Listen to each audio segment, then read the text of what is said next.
Good evening, everyone. Last class, last day, last session, last chapter, last topic.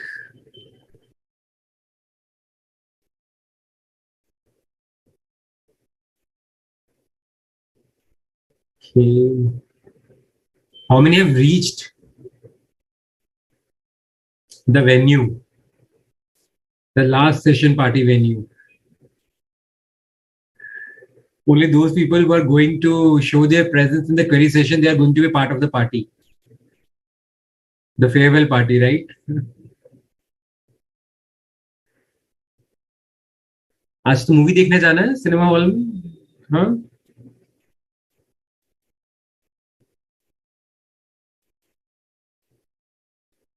Okay. Fine. It's 6. Let us wait for 5 minutes till everybody joins. Till then, if any of you has any doubts, who all are here present over here, if you have any doubts, you can come up with those doubts.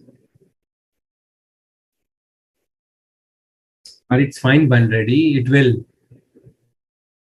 Come on.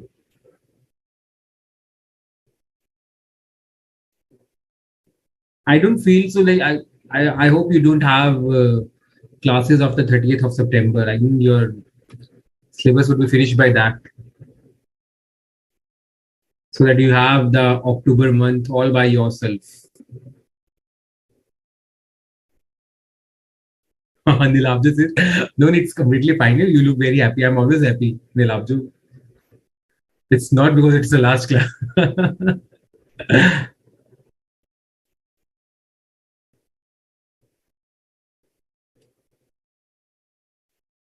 Okay, fine.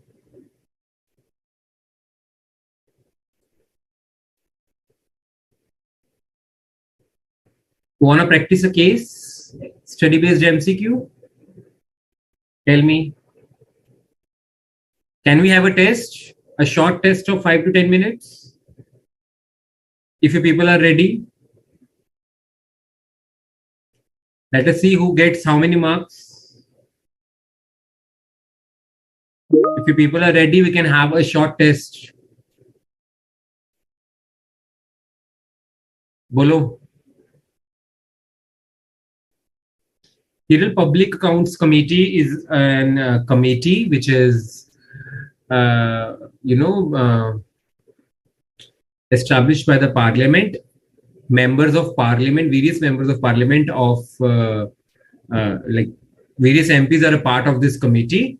Okay, Parliament sets up this committee, the Public Accounts Committee, which overviews and supervises and checks the expenditure made by the government, both the budgeted expenditures as well as after the expenditure is made, when the CAG submits its report to the president. So they have a call on that. What actually the expenditure says, was it as per the budgeted expenditure, budgeted figures, or it is more or less whatsoever.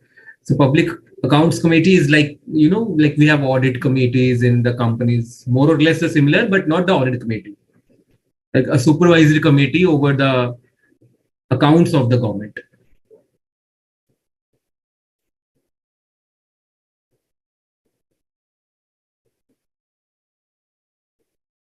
Okay, people are ready for test, and Ban Reddy says, is October enough for revision? Ban Reddy, as I said in the last session, 18 days, Mahabharat Yudh. So,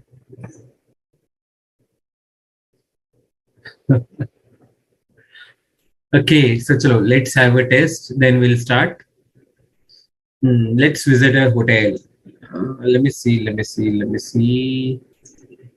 Okay.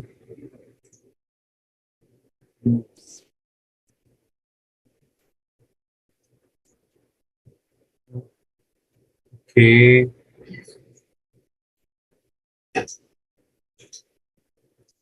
Yes. We have this.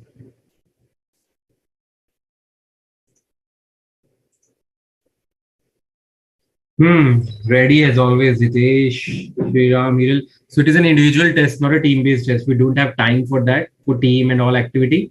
Individual test, you just mark your answers to the questions. When I'll share the answers, you award yourselves mark, and then let us see who gets how many marks.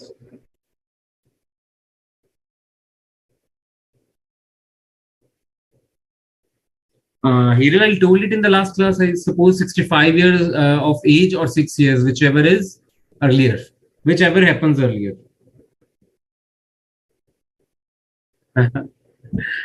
Chali, let me see if that file is opened.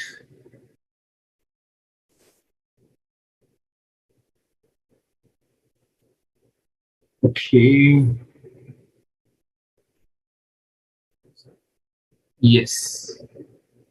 So, okay. So we are starting with the test, 5 to 10 minutes, then we'll proceed with the topic.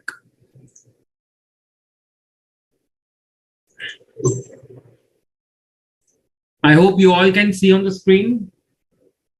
Is it visible? No, Shriram, it is not required for the CAG to be a chartered accountant. It is not.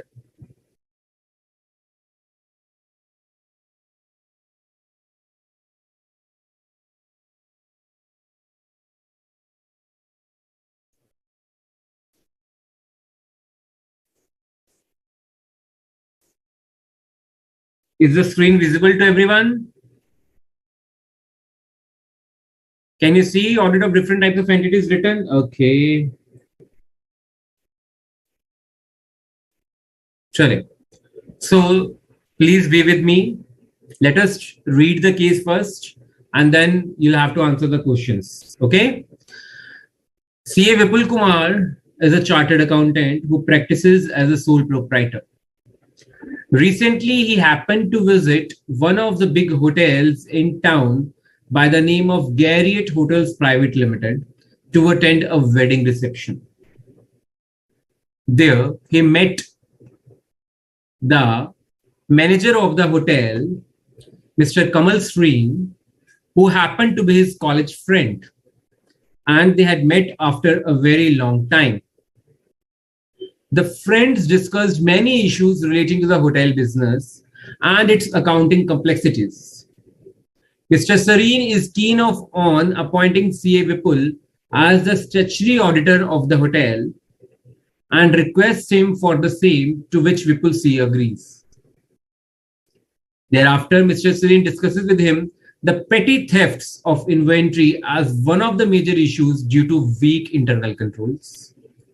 He makes CA Vipul meet Miss Fatima, who maintains the guest register, Mr. Babu, who directs and supervises the casual labor employed, Mr. Chopra, the head chef, CA Atul Arora, the internal auditor of the hotel, who had also helped them while incorporating the hotel as a company. As the hotel is very big and there are voluminous transactions. Sorry, as a company, and Mr. Kukreja, who has been employed specially to make the charges to the guest register with respect to the room sales, as the hotel is very big and there are voluminous transactions. They all discuss their respective issues and concerns with CA Vipul to be addressed during the latter's conduct of audit. Latter here means CA Vipul. CA Atul is apprehensive of the valuation of gold and silver cutlery maintained by the hotel and wants to classify them as fixed assets and asks for CA Vipul's suggestions on the same. Mr. Sareen, the manager, also makes CA Vipul interact with the housekeeping staff members given different duties during their different shifts throughout the day on CA Vipul's insistence.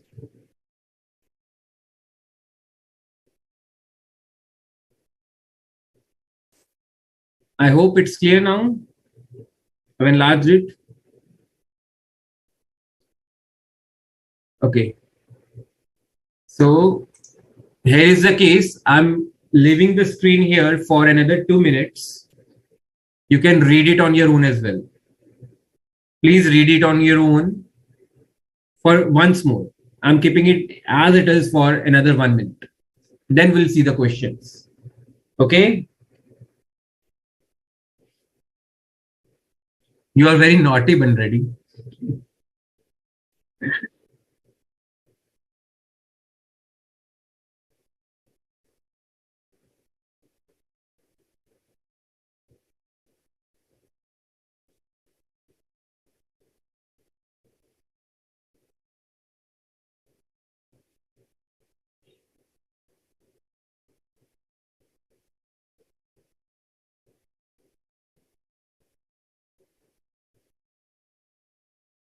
Shriram, it depends upon the government.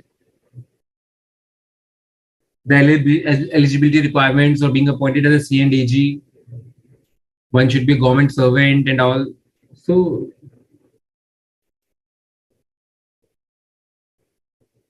just because somebody is a CA, he should be appointed as a CAG. It is not the only requirement or the mandatory requirement. There are other mandatory requirements as well. Okay, let's move ahead to the questions. Question number 1 in front of you. The audit of internal controls becomes very important in the above case due to A. Pilfering, B. Robbery, C. Complex operation, D. Receipts in foreign currency. Come on, come up with your answers. Come up with your answers, everyone.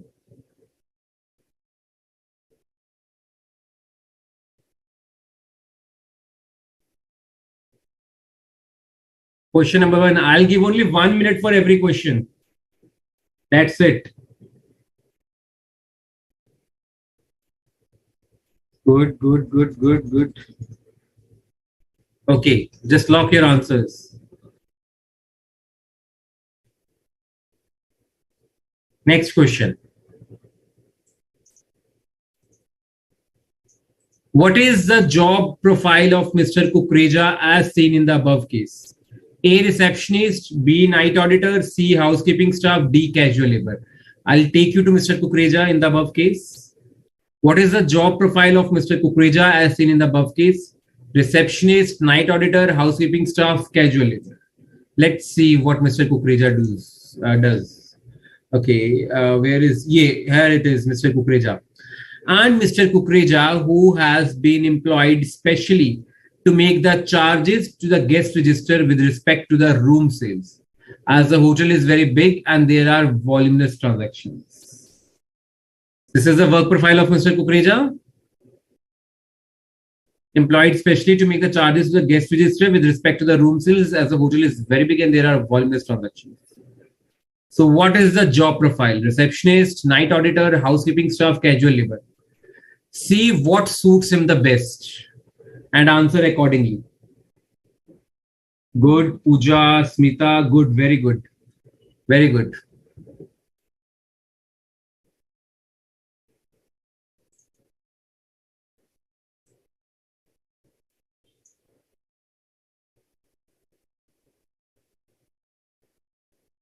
Good, Nilabjo, very good. What about others?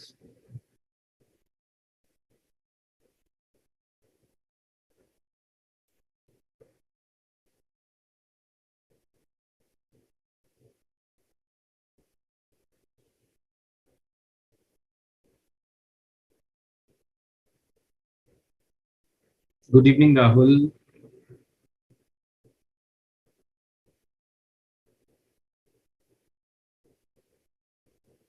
Okay. Let's move to the third question. So, what should be CA Vipul's audit procedures and advice with respect to cutlery valuation? He should carry out tests to ensure that very detailed definition of inventory items exists, closely followed by the organization. He should ask them to be shown as fixed assets. He should ask them to be shown as inventories. He should consider the help of an auditor's expert. With respect to cutlery, what was the issue with respect to cutlery? Here it is. Say Atul is apprehensive of the valuation of gold and silver cutlery maintained by the hotel and wants to classify them as fixed assets and asks for C. Vipul's advice. So what should be C. Vipul's advice with respect to cutlery valuation? Good, Hitesh. Good. Good evening, Purnima. Okay, Karthik. Good. Karthik is the first one to answer right in for third question. Okay, Nilabjo. Good. Yes, Karthik, your comments are visible. You answered right for the first question, but I suppose you are wrong in the second question. Karthik. Janesha Banreddy, good, good. Everybody is answering right to this question. Okay, let's move to the fourth question. A few restaurant bills can be verified by him, as discussed with Mr. Chopra, the head chef, through reference to. So, when it comes to head chef, a few restaurant bills can be verified by CA Vipul, as discussed with Mr. Chopra. Mr. Chopra is the head chef through reference to. So, what should be the reference to in the kitchen with the chef? Inventory registers, kitchen order tickets, guest register, purchase and consumption registers. To verify the restaurant bills. Come on, answer to the fourth question.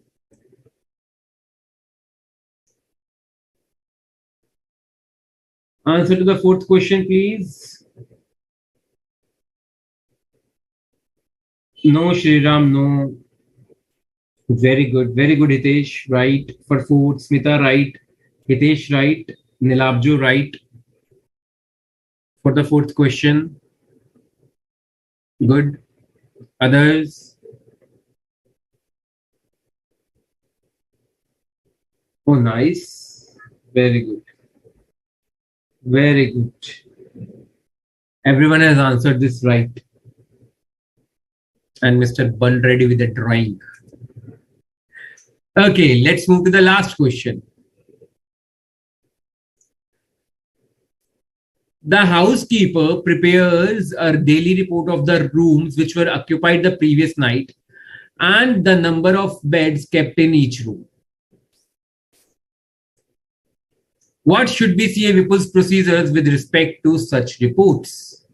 Permanently retain such reports, ensure that a sufficient number of reports are available to him for sample check and to test with the guest registers maintained, interview each and every housekeeper about their each and every report, skip it as it is not an important audit procedure. Good question. Yes. Fifth, Hiral, good.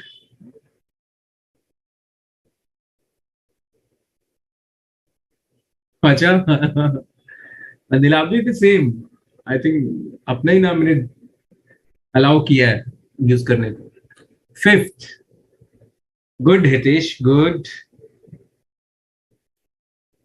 Nice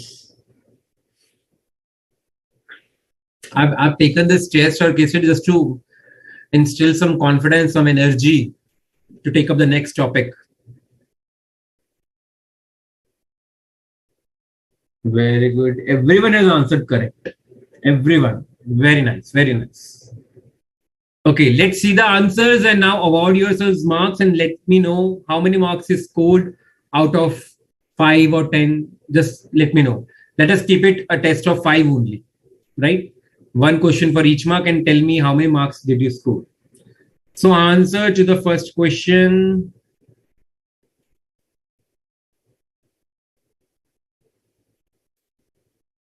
Pilfering. A. Pilfering is one of the greatest problems in any hotel and importance of internal controls. We have read this. Second, B. The night. Anji. B. The night auditor. The charge for room sales is normally posted to guest bills by the receptionist, front office, or in the case of large hotels, by the night auditor. So it was a large hotel as discussed over here.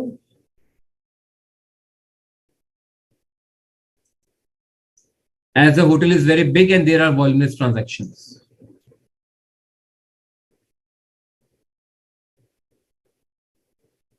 Okay. C. The accounting policies A. Third answer is A. The accounting policies for fixed assets of individual hotels are likely to differ. So some maintain quasi-fixed assets, some on inventory basis. So what the auditor has to do, very detailed in definitions of inventory should exist and the auditor should carry out tests to ensure that the definitions have been closely followed. I think everyone answered right for this question. Fourth, kitchen order tickets, everyone answered correctly. B. Fifth, B. So the auditor should ensure that a sufficient number of reports are available for him to test both with the guest register and individual guest web. So what's the score, everyone?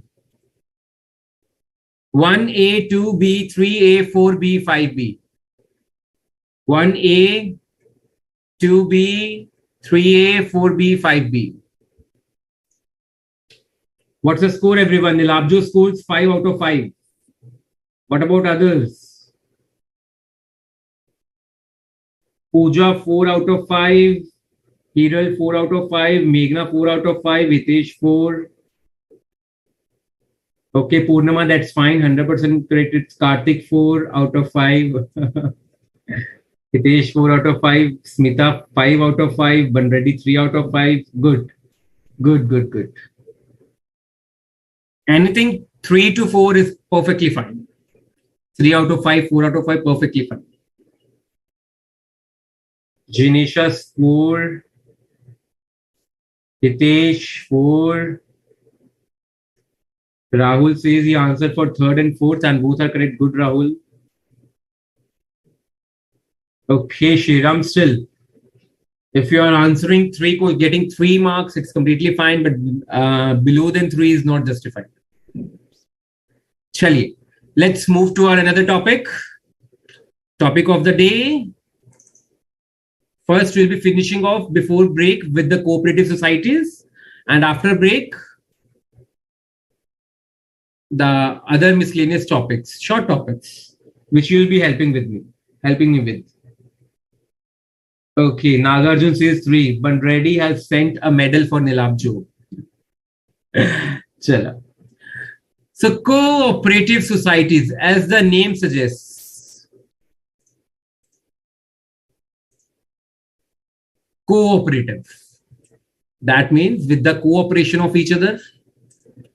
So a cooperative is an autonomous association of persons united voluntarily to meet their common economic, social, cultural needs and aspirations through a jointly owned enterprise.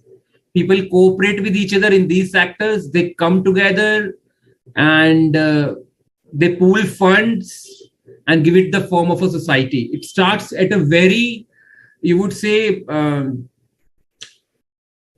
quite a smaller level. And then as and when operations get increased, it takes the form of a cooperative society where people cooperate with each other in these times, like our self-help groups. Like you have many societies which deal with milk production, like the Amul, it was started in Anand, Gujarat, the best example of a cooperative society. What do you mean by autonomous? If we say a cooperative society is an autonomous association, what is autonomous? Tell me, and let me see what everyone has written.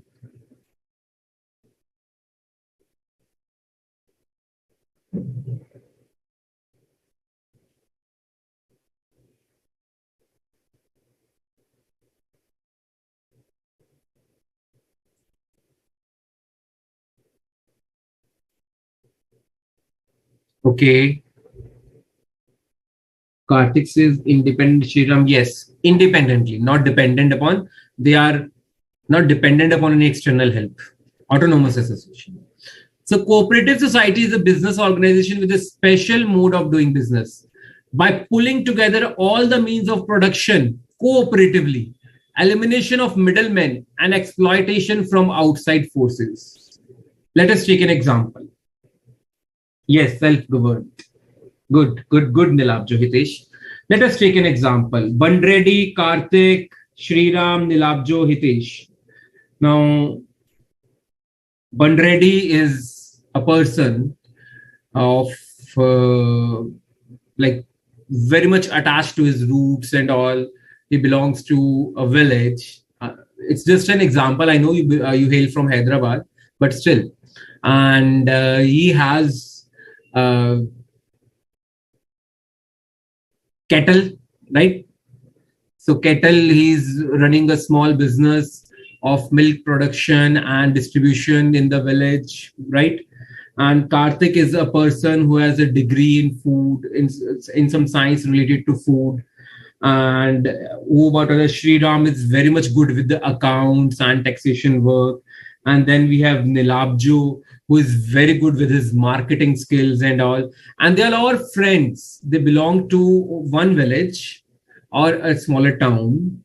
And just at a friend's place, they met over for a party or at chai pe charcha, and they discussed that each one of them is fully independent to handle one of the works. Someone can handle accounting work, someone can handle the marketing work, someone has the knowledge of science of food related to it, and someone has cattle, and the others can purchase cattle as well by pooling funds.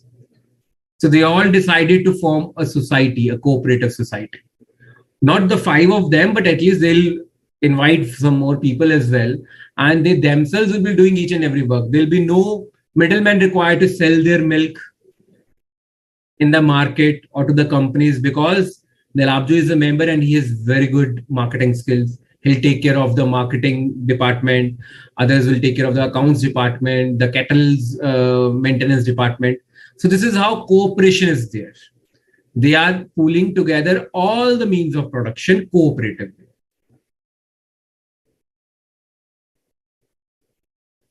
The philosophy of cooperative society is to serve the common man and to liberate him from the oppression of the economically strong people and organizations, just to avoid or just to prevent suppression or oppression, you can say, that they fall victim to the wrong or strict policies of the people who are financially or superior to them, or in the means, by the means of resources superior to them. Mutual assistance and service are the objectives as distinguished from the aim of other forms of organization. So here, mutual, to cooperate with each other, to provide help to each other and services to each other so as to generate a common profit to be distributed among each other. Other organizations are primarily made for profit. Here, against profit, profit is a motive, but somewhat at a later stage. Mutual assistance and service is their main objective. People can enter it as their wish, and also they are free to leave a cooperative society, but they cannot transfer their shares. So cooperative societies can issue shares only to their members, not to the public like a company. Okay, they can issue shares only to their members, and those shares are non-transferable. The cooperative organizations are subject to rules and regulations of the government if registered. The Cooperative Societies Act of 1912, before independence, a central act, contains the fundamental law regarding the formation and working of the cooperative societies in India, and is applicable in many states with or without amendments. So, Central Act applicable all over India. Some states have their own acts as well in addition to. In many states like Maharashtra, West Bengal, Odisha, the cooperative societies are governed by specific state acts. An auditor of a cooperative society should be familiar with the provisions of the particular act governing the society under audit. So as a member of as an auditor of a cooperative society, you should be very much well versed with the knowledge of the law governing the cooperative society. The capital of a cooperative society is raised from its members in the form of share capital.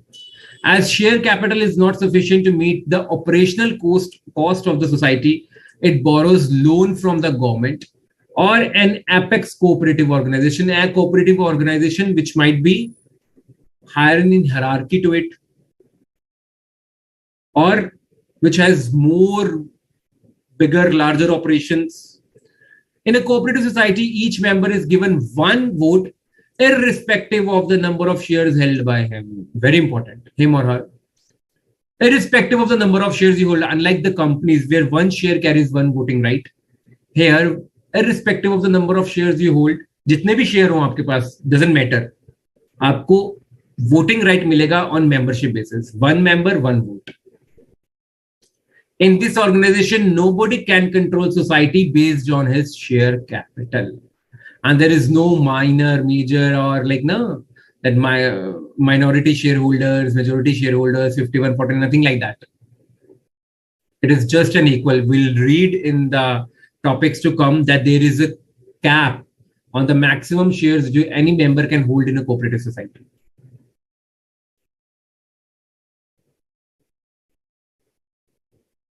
Okay. So, audit of a cooperative society. As per section 17 of the Cooperative Societies Act, the registrar, so cooperative societies have their own registrar. The registrar shall audit or cause to be audited by some person. So registrar, he or she himself, or can cause to be audited by some person authorized by him, or general or special order. A general order can be passed, or specific order. Specific means with some particulars mentioned. In writing in this behalf, the accounts of every registered society at least in every year. So for registered society, the registrars under the act, the central act, can cause the audit, get the audit of the society done at least every year, once in every year. Once is missing over here, once in every year. More than once they can get it done, but at least once.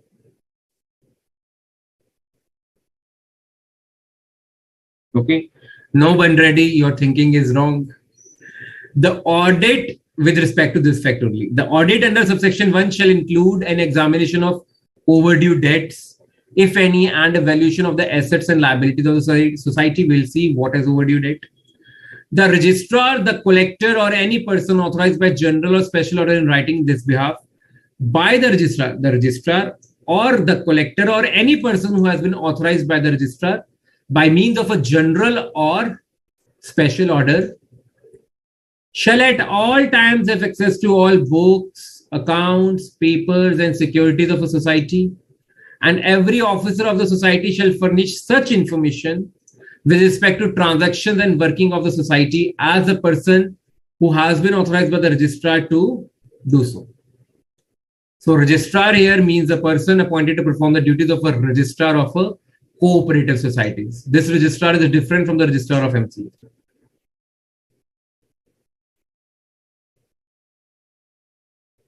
No, it is not, Shriram. It is not.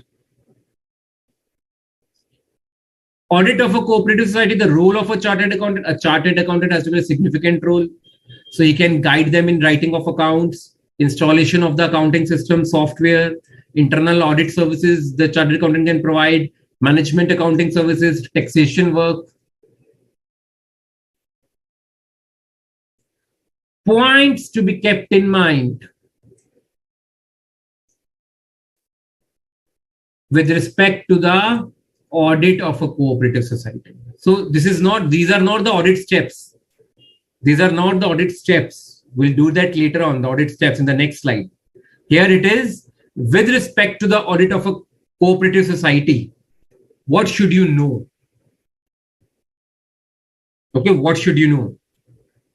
We need to know about the qualification of the auditors, who is qualified to be appointed as the auditor of a cooperative society, then the appointment of auditor, how is appointment take place, books, accounts, and other records, restrictions on shareholding I told you about, restriction on loans, restriction on borrowings, investment of funds, contribution for charitable purposes, investment of reserve fund. So if the societies maintain a fund reserved for something, can they use this fund outside the business? Contribution to education funds, appropriation of profits. So let us quickly do these points one by one.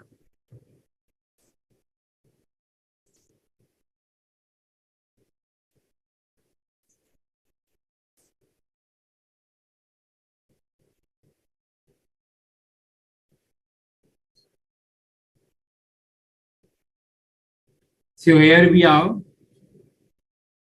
Qualification from auditor, qualification of auditors. Apart from a chartered accountant, within the meaning of the Chartered Accountants Act 1949, some of the state cooperative acts like Maharashtra, Bengal, Odisha, Punjab, they have permitted persons holding a government diploma in cooperative accounts or in cooperation and accountancy, and also a person who has served as an auditor in the cooperative department of a government to act as an auditor. So chartered accountants are very well qualified, right? Chartered accountants falling under the Chartered Accountants Act 1949. Some state, in addition to chartered accountants, some state acts, the persons who are holding government diploma, not any private diploma, government diploma in cooperative accounts or in corporation accountancy, or who have previously served as an auditor in the cooperative department of any government, any department, they can act as an auditor, they can be appointed as an auditor. So appointment of the auditor. The auditor of a cooperative society is appointed by the registrar of cooperative societies. We have read this. And the auditor so appointed conducts the audit on behalf of the registrar and submits his report to him as also to the society. The same case as the case of the government auditor. CAG used to appoint. The report was submitted to the government department company as well as to the CAG. Same here. The report is submitted to the registrar as well as to the society. The audit fees has to be paid by the society on the basis of statutory scale of fees prescribed by the registrar according to the category of the society audited. You have cooperative banks. So they prescribe a statutory scale of fees by the registrar and audit fees is paid according to that slab. Books, accounts, and other records of cooperative societies. Under this much section, a state government can frame rules prescribing the books and accounts to be kept by cooperative society. For example, they have taken the example of Maharashtra. The Maharashtra Cooperative Societies Act, what books are required to be maintained as per the instructions given by the registrar. All sums of money received and expended by the society and the matters in respect of which receipts and expenditure takes place. Receipt payment or income and expenditure account. All sales and purchases of goods by the society. Trading account. Assets and liabilities of the society. Balance sheet. That's quite simple.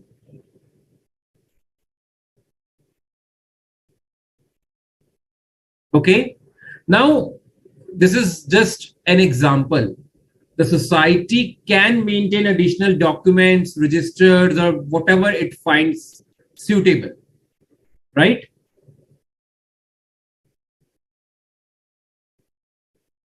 Subsidiary books, for example, they can maintain a daily cash sales summary register, a register of collection from debtors if credit sales are allowed by bylaws of the society. What do you mean by bylaws? The rules of the society. As the rules are specified in articles of association of a company, the same way. A register of recovery of loans from salaries and directly by receipts from members in case of a credit society. If member have taken any loan or employees to be deducted from their salaries. Loan disbursement register in case of credit society. If the society, the objective is providing credit to its members, like kitties, committees, something in layman language. The same way in an organized form in the form of a credit society. Any other columnar subsidiaries depending on the nature and functions of the society. Now here we come. Restriction on shareholdings. According to section 5 of the Central Act, Central Cooperative Societies Act 1912, in the case of a society where the liability of the member of the society is limited. So the case of a society where the liability of the member of a society is limited by shares. The liability is not unlimited, limited by shares. No member of a society other than the registered society. So societies can hold shares with each other. So a member other than a registered society can hold such portion of the share capital of the society as would exceed a maximum of 20% of the total number of shares or of the value of shareholding rupees 1,000. Maximum of 20% of the total number of shares. For example, maximum of 20% of total number of shares or of the value of shareholding to rupees 1,000. So whatever is maximum. So out of the total shareholding, get the value of 20% of shares. Out of the total number of shares, what is the 20% of shares? 1000 shares. You hold 20% of the shares, so 200 shares. The value of each share is 10 rupees. 2000 is the value of shares, and the other limit is rupees 1000. So 20% or rupees 1000. That should exceed a maximum out of this. This is the limit on the restriction of shareholders.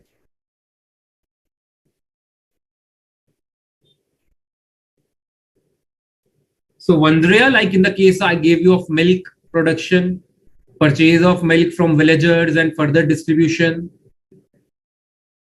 sale and purchase ho gaya? No, Siddharth, I was looking for you actually. Where is Siddharth? I couldn't find your answers in the test as well. Only now your comments are visible, and I could see only one comment. Sir, are my comments visible? Only now. Write one or two more comments so that we can be assured that now your comments are visible, Siddharth. The auditor of a cooperative society will be concerned with this provision so as to watch any breach relating to holding of shares. The stated acts may provide limits as to the shareholding other than provided. So this limit is provided in the central act. State acts can provide their own limits as well with respect to shareholding, so that there is no takeover of the society, or there is no domination in the society. Restriction on loans. Section 29 of the Central Act puts restriction on loan. It states that a registered society registered with the registrar, shall not make a loan to any person other than a member. However, with the special sanction of the registrar, a registered society may make a loan to another registered society. So you can make loans to your members. You can give loans to your members, but not to any external person. If external persons are to be given loans, it can be only a registered society, and that too only with the special sanction of the registrar. If you want to lend money to another registered society, that too registered.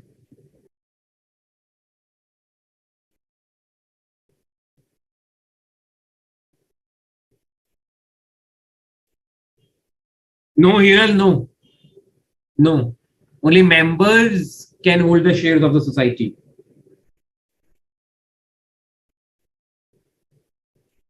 Karthik, I'll come to it. Just give me some minute. After the completion of the topic, I'll take this one once again. Okay? Right.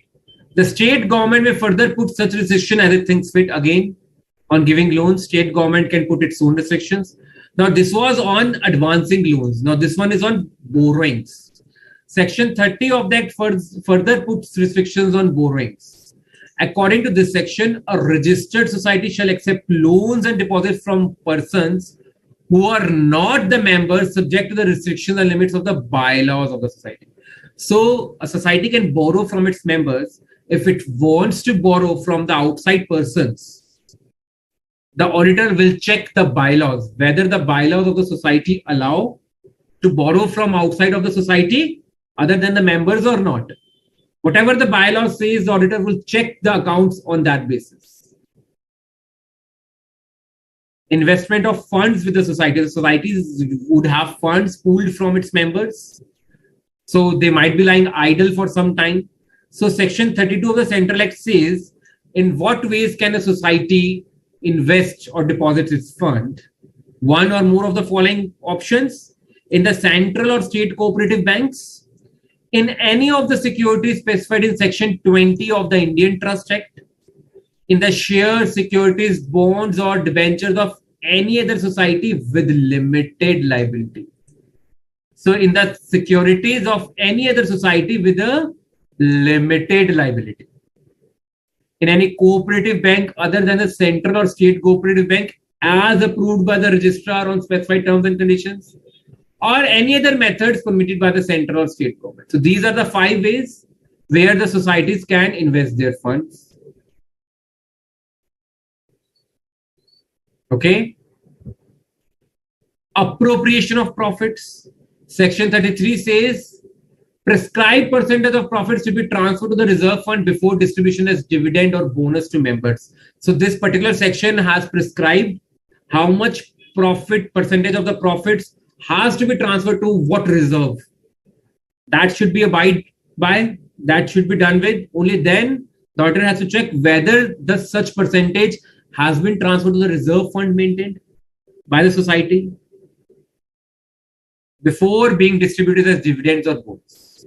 Contribution for charitable purposes. Section 34 says a registered society with the sanction of the registrar, you have to obtain the sanction of the registrar for contributing towards charitable purposes. They can contribute an amount not exceeding 10% of the net profits remaining after the compulsory transfer to the reserve fund. So after step number 8, before distribution of dividends or bonus, 10% of the profits remaining after compulsory transfer to the reserve fund. If there are any voluntary transfers, that can be done afterwards, but compulsory transfer should be done. Only after then you can calculate 10%, that is the maximum amount. You can contribute up to that amount towards charitable purposes. Investment of reserve fund outside the business or utilization as working capital. So you have money, you transfer mandatorily under the act every year to reserve fund. So can you use that reserve fund as working capital or outside the business of the society? Some of the state acts provide that the society may use the reserve fund in the business of a society as working capital, and they should make rules for this part. They may also invest the money kept in the reserve fund as per the provisions of the act, like this much, section 32. And they may be used for some public purposes like to promote the object of the society. Cultural, noble, religious, whatever be the, or self-help. So the auditor should ensure strict compliance with the States Act, rules and bylaws of the society. Contribution to education fund. Some of the state acts provide they maintain an education fund, and every society should annually contribute towards that education fund of the state as per the appropriate class of the society. So the auditors, while auditing the societies, they award a class to the society. There are different classes awarded to the society on the basis of their working. And as per the class of the society, different classes of societies have been asked to contribute differently to the education fund. And such contribution to education fund as is mandatory required under the State Act is a charge on profits and not an appropriation. It is not an appropriation, it is a charge. It is treated like an expense. Okay? That's it.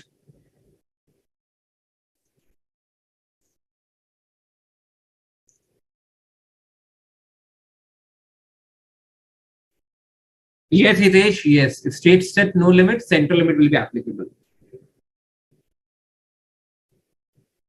So, Vandriya, state limit. Bilabjo, bylaws means the rules of the operational, the working rules as set by the society, like the articles in a company.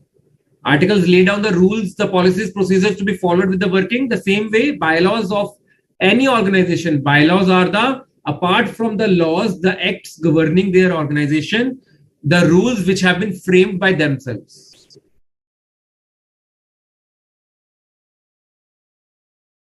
It is only if it is mentioned under those 5 options which we have read.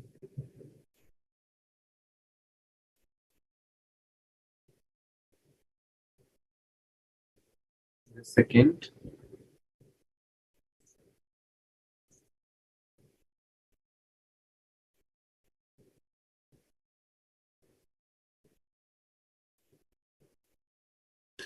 Yes, it is different. It says the central and state cooperative bank. Siddharam Lobhe. So it says the central or state cooperative bank. Point number D says in any cooperative bank other than the central or state cooperative bank. It is not governed by the central or state if approved by the registrar on specified terms and conditions. Now you have to see what license has that particular cooperative bank got.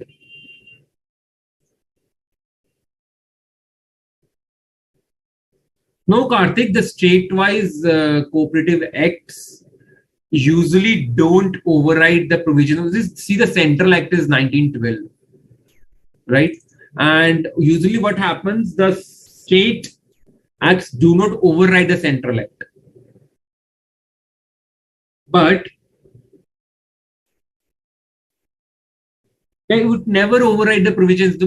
The Central Act is actually just like a white paper. It has given, in the absence of state act, it has written everywhere in every section, Cooperative Act, that the states can put further conditions and limits if they require. So you have to go parallel, simultaneously, with the Central Act and the State Act. State Act can get more stricter if it wants. And Cooperative Central Act states this.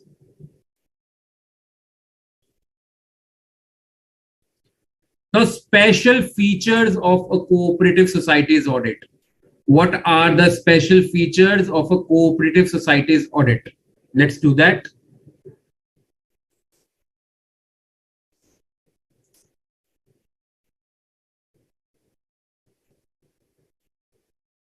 Here we are. First point. Examination of overdue debts. What are overdue debts? Debts which were required to be paid on a certain date within a stipulated period, but they haven't been repaid to the society. So overdue debts for a period from 6 months to 5 years and more than 5 years will have to be classified and shall have to be reported by an auditor. So overdue debts from 6 months to 5 years and greater than 5 years. They have been overdue since 5 years. Overdue debts have far-reaching consequences on the working of a credit society whose work is to lend money to its members. And the members are not repaying. So in 6 months, 10 months, 2 years. In the case of some members, it is in 5 years. And it is not about Karthik, Nilabjo, Banreddy, who are the founding members. As Banreddy told me that Amul has 3.64 million members. Okay, I can't vouch for the fact, whatever Banreddy you have shared. So it affects its working capital position. Now the working capital is blocked with the members. A further analysis of these overdue debts from the viewpoint of chances of recovery will have to be made, and they will have to be classified as good or bad. So auditor has to check what are the chances of recovery of such overdue debts. And the auditor has to get them classified as good or bad. And he'll also check for the provision, whether properly made or not, for the doubtful debts, and whether the same is satisfactory or not. The provision, the estimate taken up for making the provision is accurate, is feasible or not. Now, if there are overdue debts, there could be overdue interest as well. Overdue interest should be excluded from the interest outstanding and accrued due while calculating profit. But obvious, overdue interest means the interest which is overdue. Overdue. So you have to take only due interest in your profit calculation on accrual basis and not the overdue interest, because the chances of recovery of overdue interest, you don't know which period it will get recovered. Is it good or bad? Overdue interest is interest accrued or accruing in accounts, the amount of which the principal is overdue. So जिसका principal ही overdue है, उसके interest को कैसे हम income मान लें? If the person is not able to repay the principal, how will be he able to repay the interest? And he has or she has not been paying the interest or the principal, whatever, any sort of amount.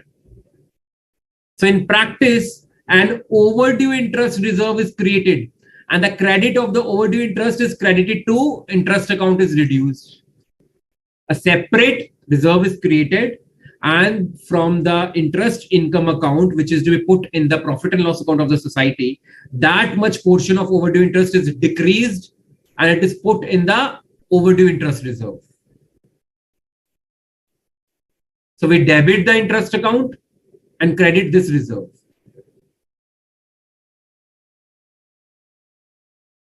Smita, we have two kinds of profit and loss accounts we used to study in our secondary. One is the profit and loss account and other is the profit and loss appropriation account, right?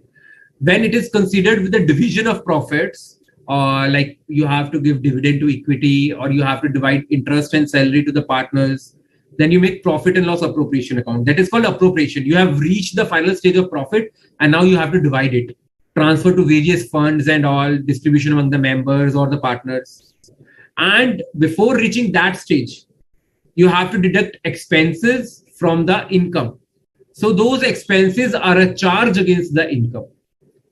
That is known as whatever item, if you say that it is a charge against the profit, that means it is treated as an expense and not an appropriation.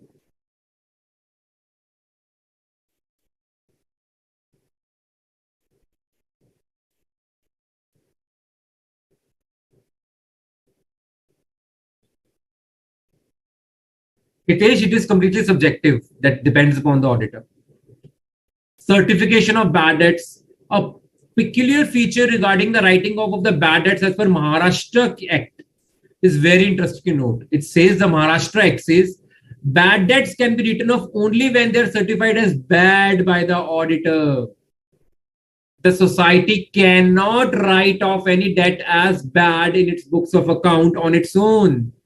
The society has to get a certificate of a debt being a bad debt from the auditor. Only then it can be written off as a bad debt. This is as per the Maharashtra State Society Act. Bad debts and irrecoverable losses after being written off against bad debts funds, reserve fund, should be certified as bad debts or irrecoverable losses by the auditor where the law so requires. जहां पे ये requirement नहीं है, वहां पे society's management committee can do it on its own. Where no such requirement exists, the managing committee of the society must authorize the write-off. Valuation of assets and liabilities.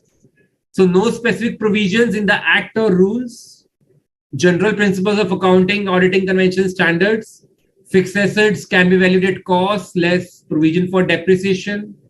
And expenses, incidental expenses, which were required to be made to bring them to their working stage in acquisition and installation, they have to be capitalized. Okay, and they can disclose revaluations. Current value assets have to be valued at cost or market price, whichever is lower. Liabilities, if they actually exist, and contingent liabilities by way of a note. Societies have to adhere to the cooperative principles, right? That it should not be just concerned with profits, but extending benefits to its members who have formed the society. The social benefits, the economic benefits to its members. So while auditing the expenses, the auditor should see that they are economically incurred.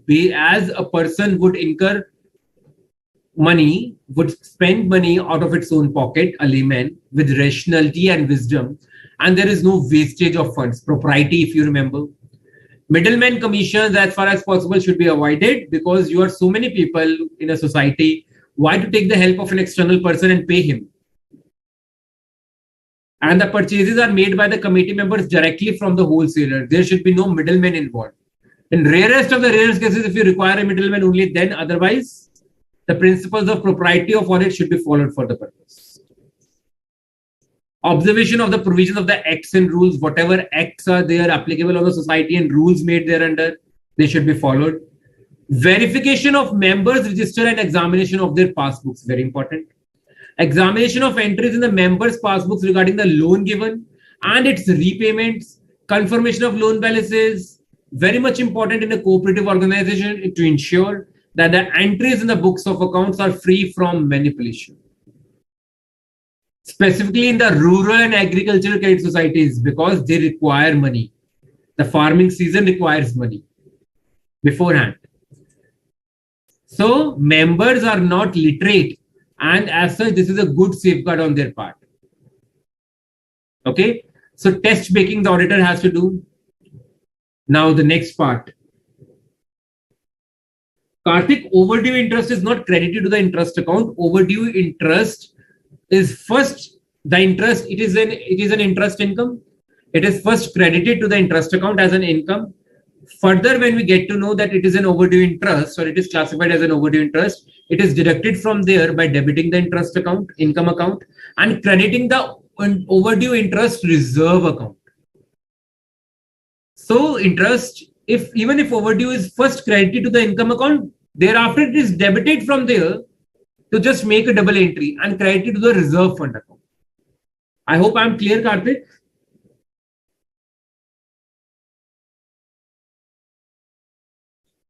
Do reply me, Karthik, if I'm okay. Special report to the registrar. During the course of the audit, if the auditor notices that there are some serious irregularities in the working of the society, he may report such matters to the registrar, because he is a person. Registrar is a person appointing him or her, drawing his specific attention. Registrar, on receipt of such a special report, may take necessary action against the society. So in what cases can the auditor feel necessary that he should report to the registrar about the irregularities? First case, first example, personal profiteering by members of managing committee in transactions of the society which are detrimental to the interest of, which will ultimately, in the end, they will prove detrimental to the interest of the society. They are members of the managing committee and they are profiteering personally. They are making their own benefit, keeping on stake the interest of the other members of the society. Detection of fraud relating to expenses, purchases, property and stores of the society. The purchases were of 3 lakh rupees and they have been shown as 5 lakh rupees, 2 lakh rupees taken up by the member who was given the responsibility of procuring material. Specific examples of mismanagement, decisions of management against cooperative principles. If there are such examples, auditor finds in the working of the society. In the case of urban cooperative banks, disproportionate advances to vested interest groups such as relatives of the management and deliberate negligence about the recovery thereof. Cases of reckless advancing where the management is negligent about taking adequate security and proper safeguards for judging. If you remember, I don't know, I just remember the name of the bank. RBI has cancelled its license. Just 2 days back, I was reading on Google News that I'm reading an article where RBI has cancelled the license of one of the cooperative banks, and now the report says 99% of its member depositors would be getting the 100% of their money, because they would be covered in the DIGC, Deposit Insurance Granted Commission, the insurance indemnity scheme of the government, where up to 5 lakh rupees the government will repay the money of the depositors under that insurance. So the auditor has to check this so that ultimately the bank doesn't fail and the interest of all other members is not compromised. Audit classification of the society. As I told you, the auditor awards a class to the society on the basis of his audit. And if the society, the management committee is not satisfied with the award, the class given to it, whatever be the criteria, it may make an appeal to the registrar. It can make an appeal to the registrar and the registrar may direct to review the audit classification. So the auditor has to be very careful. The cooperative society auditor has to be very careful while awarding the class to the society on the basis of parameters as laid down under the act or by the registrar. Discussion of draft audit report with the managing committee is the same as we discussed with the management. Here, on conclusion of the audit, the auditor should ask the secretary of the society to convene the managing committee meeting to discuss the audit report. The audit report should never be finalized without discussion with the managing committee. Minor irregularities may be got settled and rectified. Matters of policy should be discussed in detail.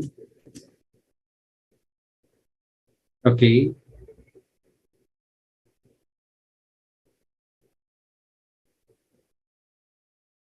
Yeah, the same, like the same name, Lakshmi Cooperative Bank, something like this. Okay, you all know about it, huh? I remember that the bank in Maharashtra, Punjab and Maharashtra Cooperative Bank, something by this name, if I'm not wrong. I read about it, and I think it was during the COVID period. There was this, since internal irregularities within the management, as given in the report by RBI. Okay, so first we did the points to be kept in mind while starting the audit of a cooperative society, and these are the special features of a cooperative audit. These points you need to keep in mind while auditing. Okay.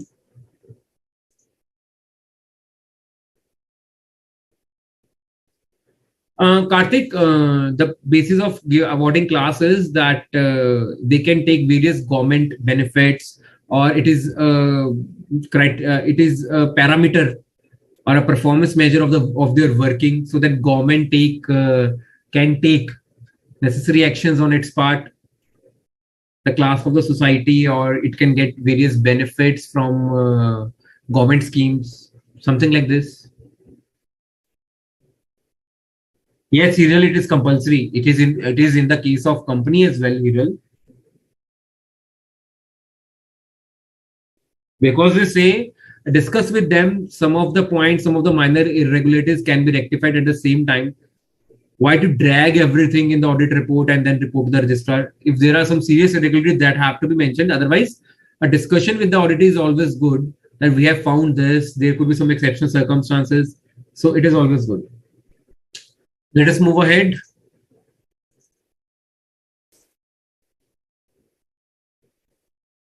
Audit report at its form. So the auditor in his or her audit report has to state whether he has obtained all necessary information and explanation to which, to the best of his knowledge and belief, were necessary for audit. Whether in his opinion and to the best of his information, whatever information he has got and explanations he have got, the SEDS account give all the information required by the Act, the Central Act. Whether profit and loss account gives a true and fair view of the profit or loss. Balance sheet shows the true state of affairs. Whether in his opinion proper books of account as required by the Act, the rules, bylaws of the society have been properly maintained. Whether balance sheet and profit and loss account examined by him are in agreement with the books of account and returns of the society. The auditor will have to give qualifying observations if any of the answers to the above mentioned matters are negative. So qualify the report. If answers to any of the 6 questions is in negative.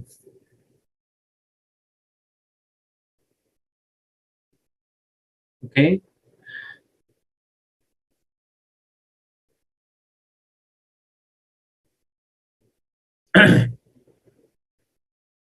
On completion of the audit, the auditor has to submit his audit report to the society and copies thereof to the respective authorities such as district special auditor, district deputy registrar.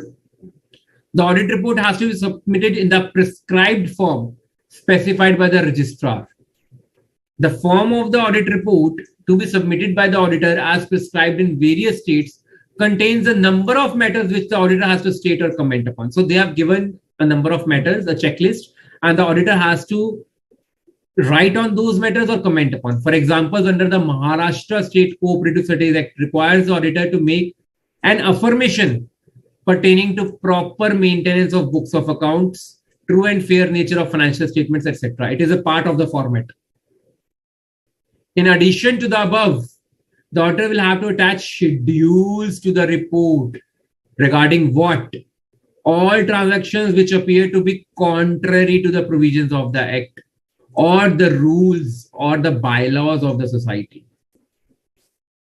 All sums which ought to have not been brought into account by the society. There were some sums which were required to be recorded in the financial statements, but they have not been. We found them, there were omissions. Any material or property belonging to society which appears to the auditor to be bad or doubtful of recovery. any material or irregularity or impropriety, wasteful expenditure, any other matters specified by the registrar in this behalf. So the auditor will have to attach schedules on the answer to these 5 questions to his audit report. If the report is nil, the auditor will have to give a nil report in answer to these questions. Further, in addition to the audit certificate in the prescribed form and various schedules, the auditor of a cooperative society in the applicable states, wherever applicable as per the state law, has to answer 2 sets of questionnaires called as audit memos.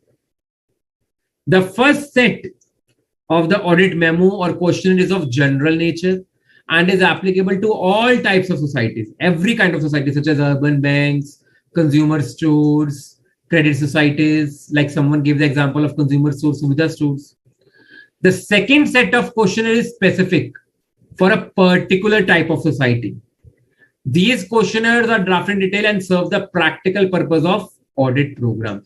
So the first is applicable to all kinds of societies, is general, and the second depends upon the nature of the society.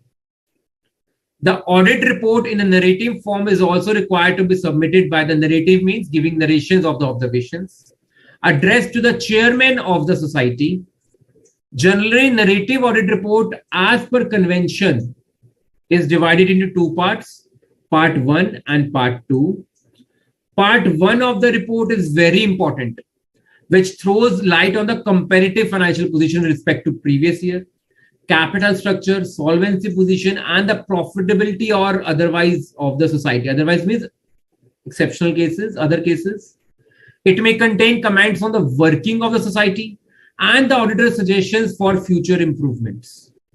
It must be suitably divided into paragraphs, and mistakes having impact on profitability of society should be pointed out by the auditor in part 1, because ultimately these mistakes are going to affect the financial position of the society.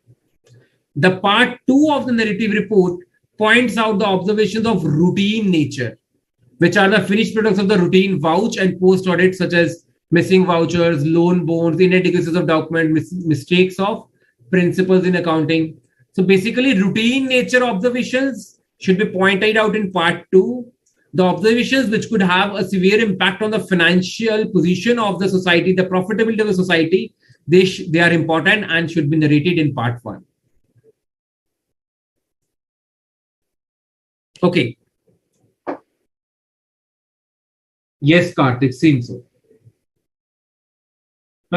Bandredding. They have taken only Maharashtra example to just ignite the spark within you so that you can take up the act of your home state and go through it after your exams are over. Because they have taken one act. For first example, they took up Maharashtra Act. So for the whole chapter, they have taken Maharashtra so that there is uniformity with the examples. If there is any linkage required, that could be done. You can anytime take up your home state act and study it. Right, Bandreddy?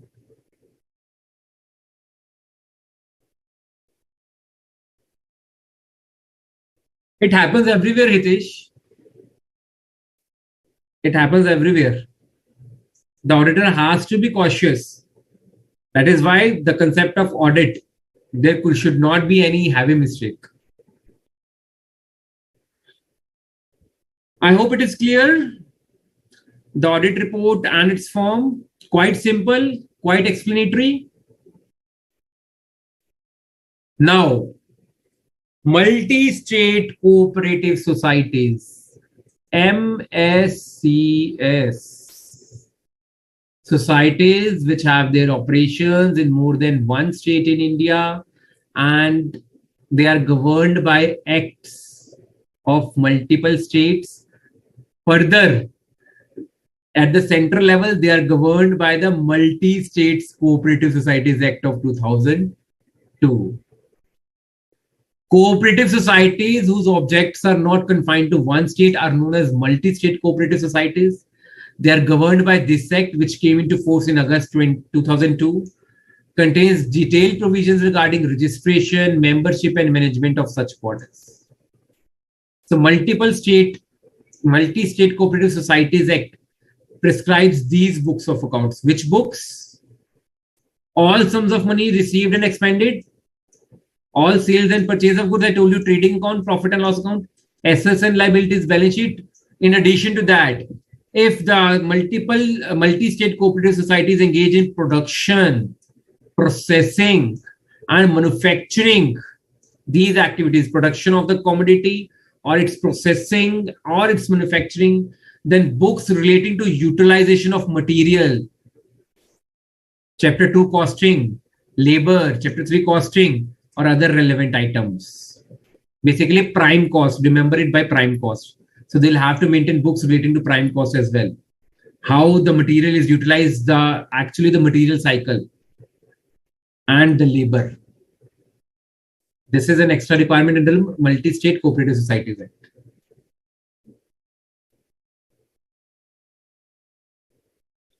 Karthik, the questionnaire is basically here. These two questionnaires.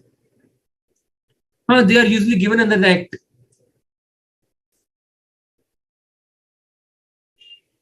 They are usually, auditor can make additions or deletions, but they are usually provided to him.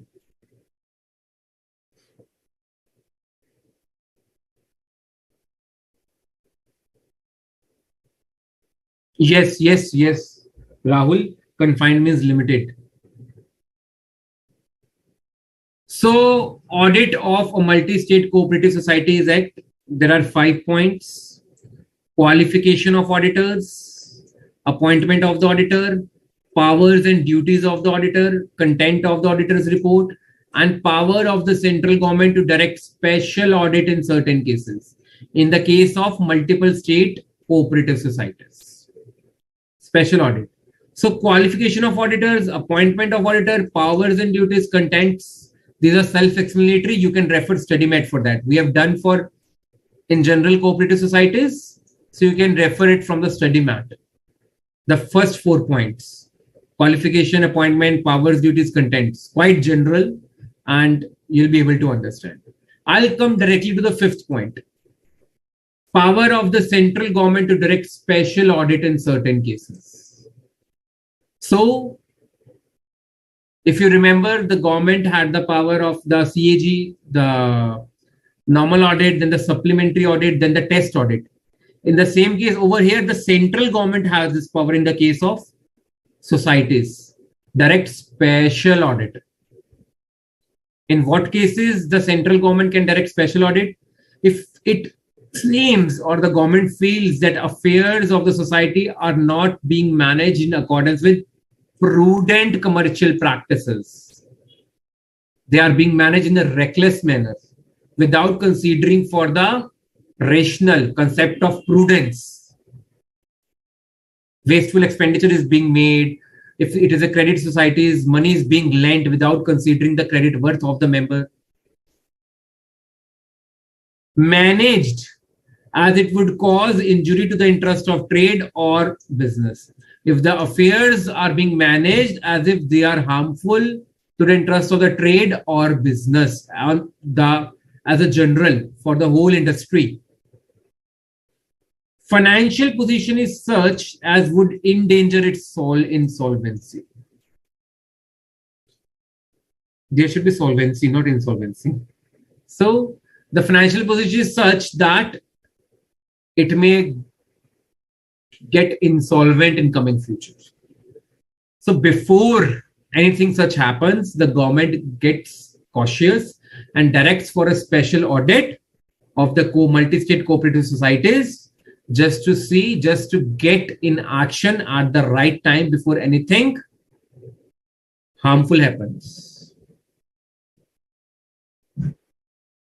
So we have 2 sections over here, 3. The first is special audit of a multi-state cooperative society under section 77. First point is order of the central government. The central government may at any time by order, the government has to pass an order, direct that a special audit of the multi-state cooperative societies accounts for such period or periods as may be specified in the order shall be conducted. So the central government first has to pass the order for the same and for the periods to be covered under audit. Condition of shareholding to pass such order. However, central government shall order for special audit only if that government or any state government, either by itself or both. So the central government individually or the state government individually or both in combination hold 51% or more of the paid up share capital in such society. So they have domination. Only then they can order for special audit. So the CG may appoint either a chartered accountant or the multi-state cooperative societies auditor itself to conduct the special audit. The special auditor will have the same powers and duties in relation to special audit as an auditor of a multi-state cooperative society has under Section 73. So Section 73 of the Multi-State Cooperative Society Act, it lays down powers of the auditor and the qualification of the auditor, right? So how is the auditor of a multi-state cooperative society appointed? Covered in these points, qualification and appointment, which you will read from StudyMed. So the same auditor or a chartered accountant on central government's behalf may be appointed. Contents of the auditor's report. The special auditor shall, instead of making its report to the members of the society, usually he addresses his report to the members of the society, he'll make the report to the central government. The report of the special auditor shall include all matters required to be included in the auditor's report under Section 73 and any other matter as directed by the central government. Action by the central government. On receipt of the report of the special auditor, the government may take such action on report as it considers necessary.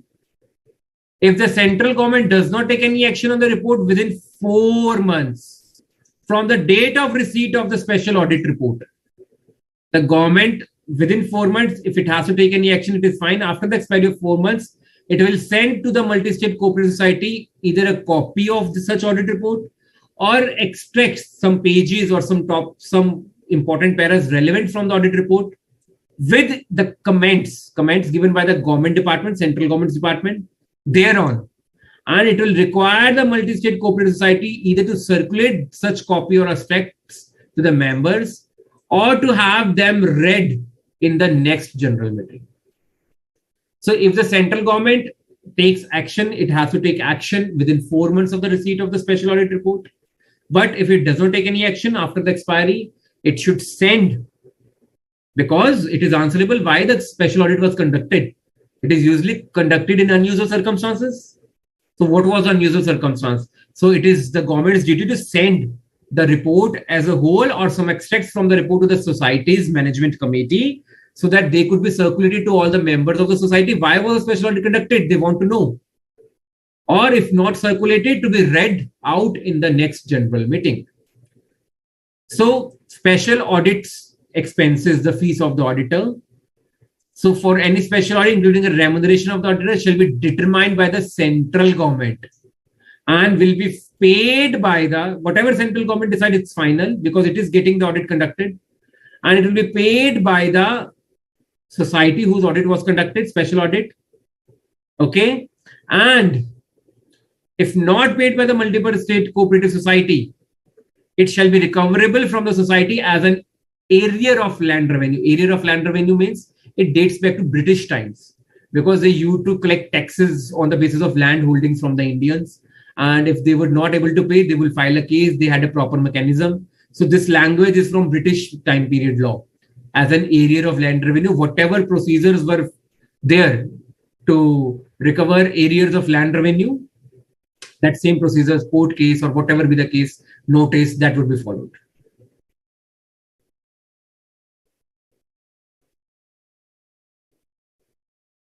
Fine.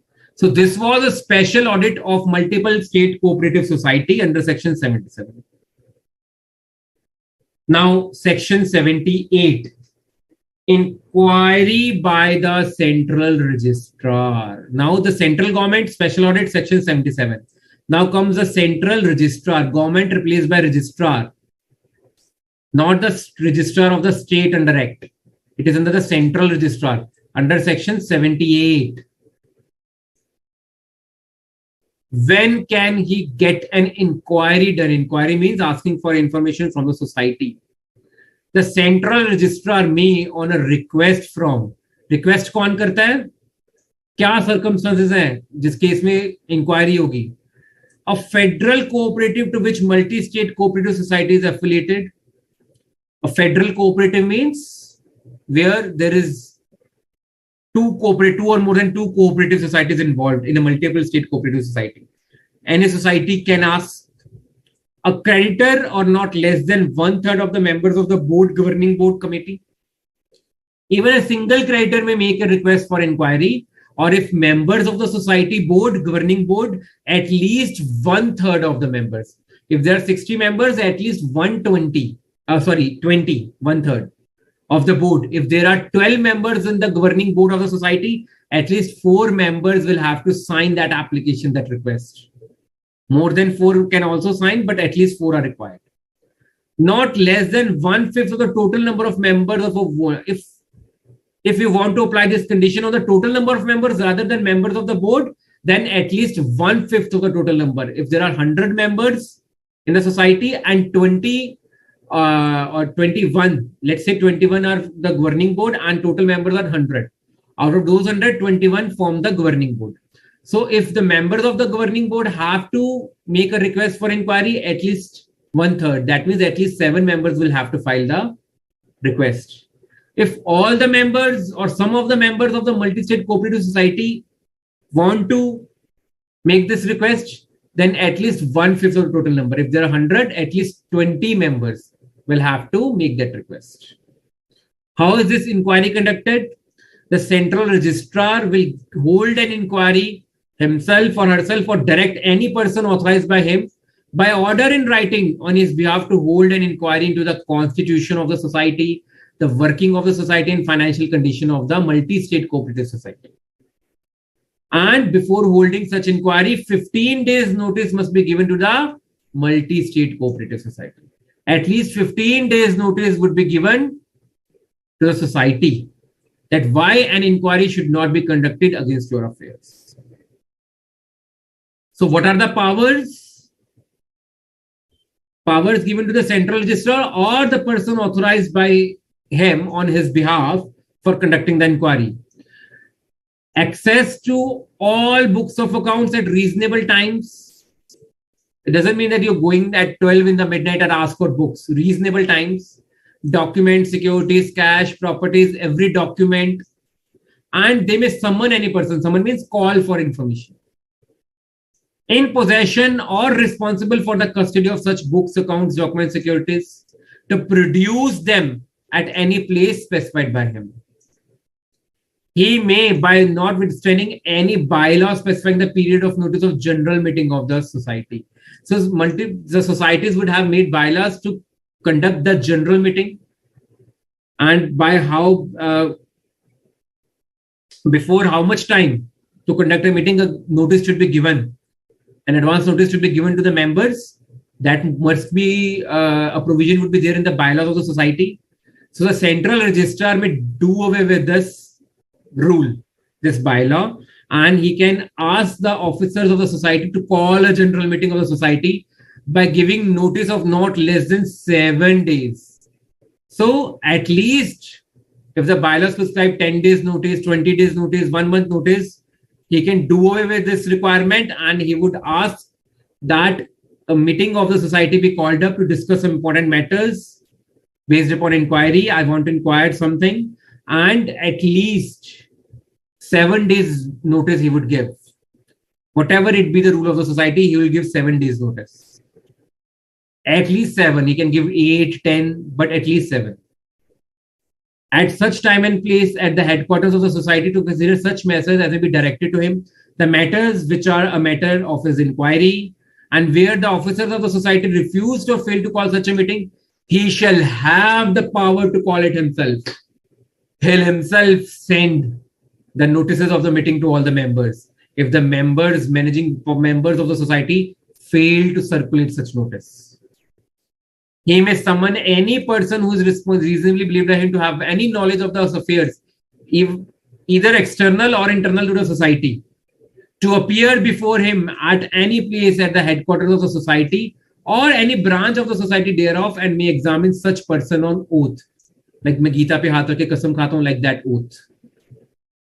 So reasonable access to books of accounts, summoning also possible, and calling for the meeting of the members, and he can summon any other person as well.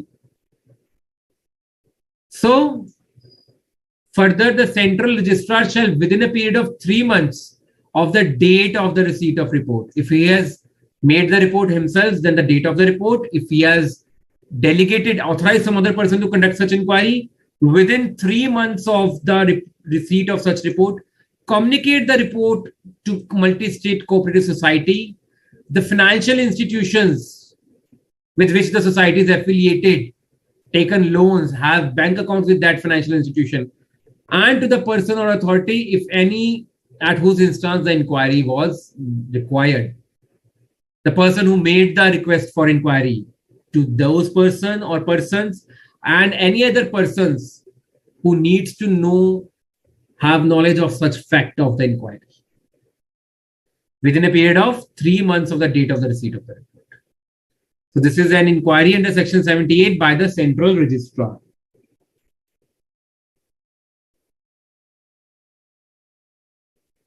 Karthik inquiry can got conducted by any person if the creditor feels that he is not getting paid, or he feels that the society may got wind up, there is fraud, there is collusion, or there is mismanagement. The members, if not the majority, at least 20, 30 members feel out of 100 members that the society is not working properly, or any creditor, they can always, there could be some you can say disagreement between the members on certain matters among the members. So this could be the possible reasons for conducting the inquiry. The last part of the cooperative societies, inspection of multiple cooperative societies under section 79. So 77 is special audit of multiple cooperative societies act, 78 is inquiry by the central registrar, and 79 is inspection. Who gets the inspection conducted or conducts it? The central registrar. On a request from, again, same points, federal cooperative to which the society is affiliated, creditor, or not less than 1/3 of the members of the board, or not less than 1/5 of the total members of the society. How? By a general or special order in writing. In this behalf, inspect or direct any person authorized by him by order in writing in this behalf to make an inspection into the constitution, working and financial condition. Again, 15 days notice will be given to the society, the management, an opportunity of being heard why an inspection should not be conducted into your affairs, constitution, or working. Powers, access at all times to the books, accounts, papers, vouchers, summoning powers, right? And calling for a meeting of the society if the person requires. Every officer or member of the society shall furnish such information with regard to the working of the society as the registrar or the person making such inspection may require. Again, within 3 months of the receipt of the inspection report, it should be communicated to the society from the date of completion of such inspection. So a copy of the inspection report should be provided, communicated to the multiple state cooperative society within a period of 3 months from the date of completion of such inspection. 78 and 79 somewhat similar. 77 is a bit different.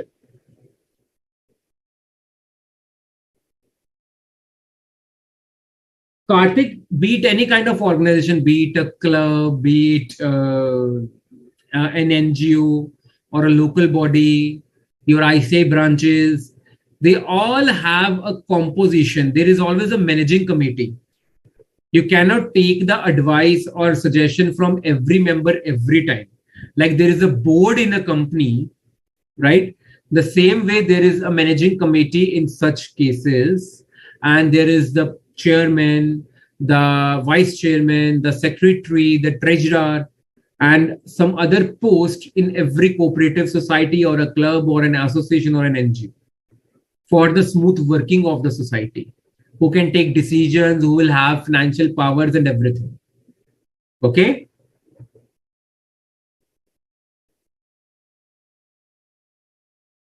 So the members among themselves choose this board or governing body. Quite normal it is. So this sums up your topic of cooperative societies. Any more doubts with this? Otherwise, we'll take a break and we'll take up our miscellaneous topics, very small and short topics, 5 to 10-minute topics, and we'll finish this chapter.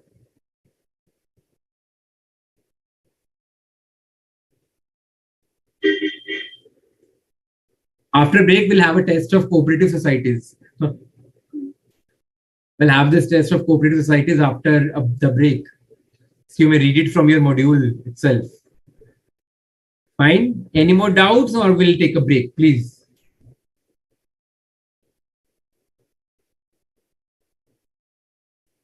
Okay.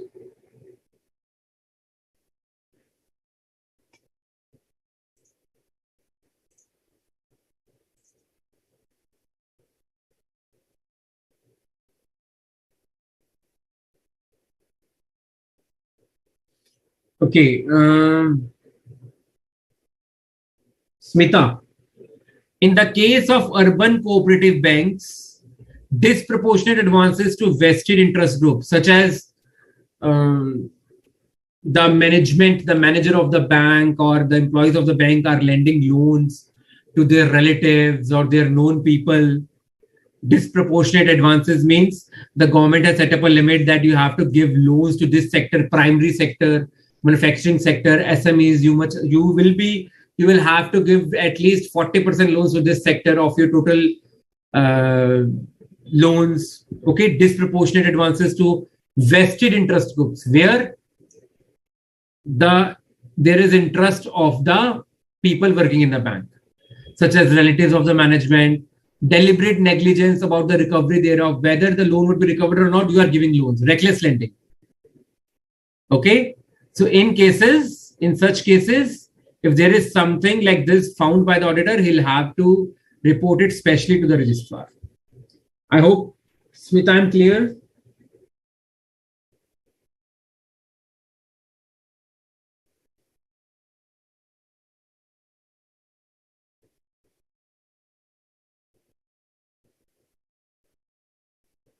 Okay. Okay. So, Karthik. See, Karthik, if I want to inspect your work and I want to inquire about your work, they'll be different. I'll be asking, okay, Karthik, come with your notebook. Let me check it. I'll go through it. I'll inspect everything and I'll make a note. And I'll submit that note. If I'm a teacher, I'll submit that note to your parents or to the principal. That is inspection. And if I want to ask something, I'll just ask you something, anything, and I'll note it down.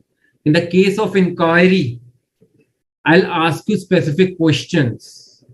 I'll ask you, okay, Karthik, you have written this answer on what basis, on what logic? So questioning would be more in the case of inquiry. You have read about inquiry, inspection, reperformance, observation in auditing testing techniques. I hope you can recall.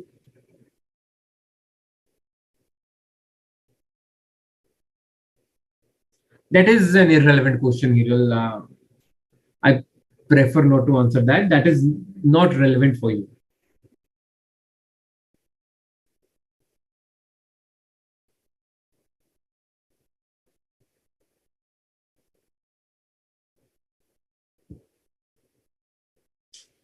Okay, if no more questions, let us take a break of 10 minutes. It is 7:38 and let's be back by 7:50. Okay, everyone should be back by 7:50. For 10 minutes, we'll do a case study based question and then we'll shift to the miscellaneous parts left.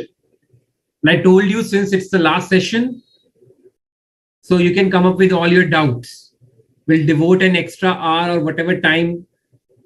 Till the time the last person leaves the session, I'll be here to answer your doubts relating to anything throughout the audit. Fine. We are done with the much bigger topic, the cooperative society topic. Only smaller topics are left. And you'll, after doing so much of audit of special entities, you will relate to it happily. Okay, sir, done. This is okay. Fine. Meet you at 7:50, guys. Okay. Break.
Okay, everyone, we are back.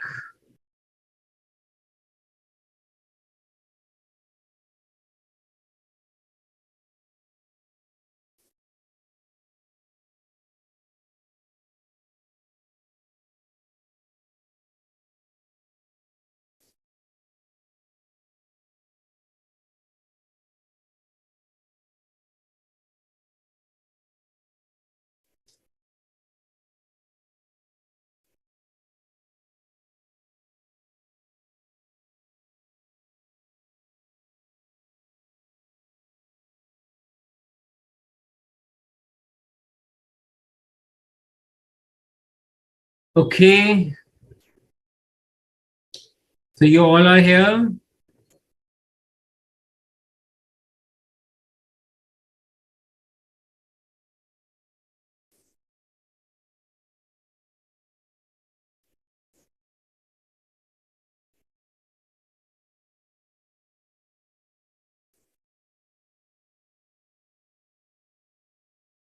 Only 4 people are back.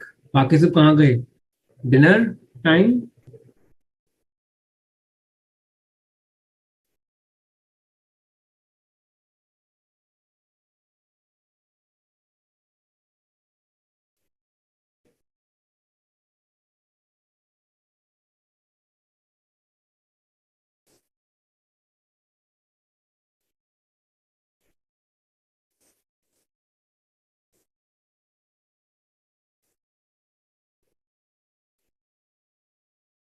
Acha, who all are feeling that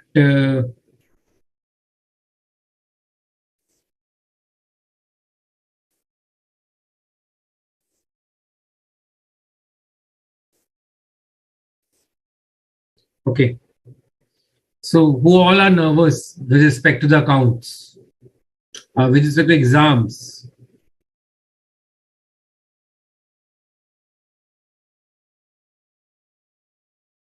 They feel that they're quite nervous, scared. Hmm?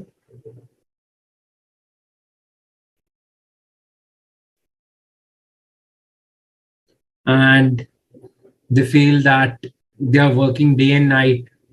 Still, they're not satisfied. Whosoever is getting this feeling,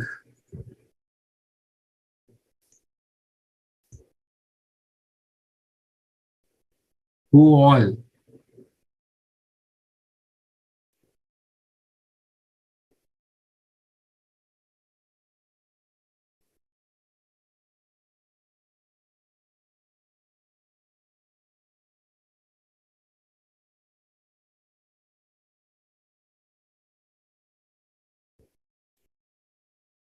But that is neutral. Siddharth is not nervous, but not feeling very great as well. But Reddy has quite aptly summarized it in one word. Karthik has a lot of feelings: excitement, nervousness, eagerly waiting. काश exam के दिन school की building गिर जाए. अरे तुम तो दब जाओगे उसके नीचे. क्या? स्कूल की बिल्डिंग, स्कूल का क्यों नुकसान करवा रहे हो? अपनी तैयारी करो अच्छे से.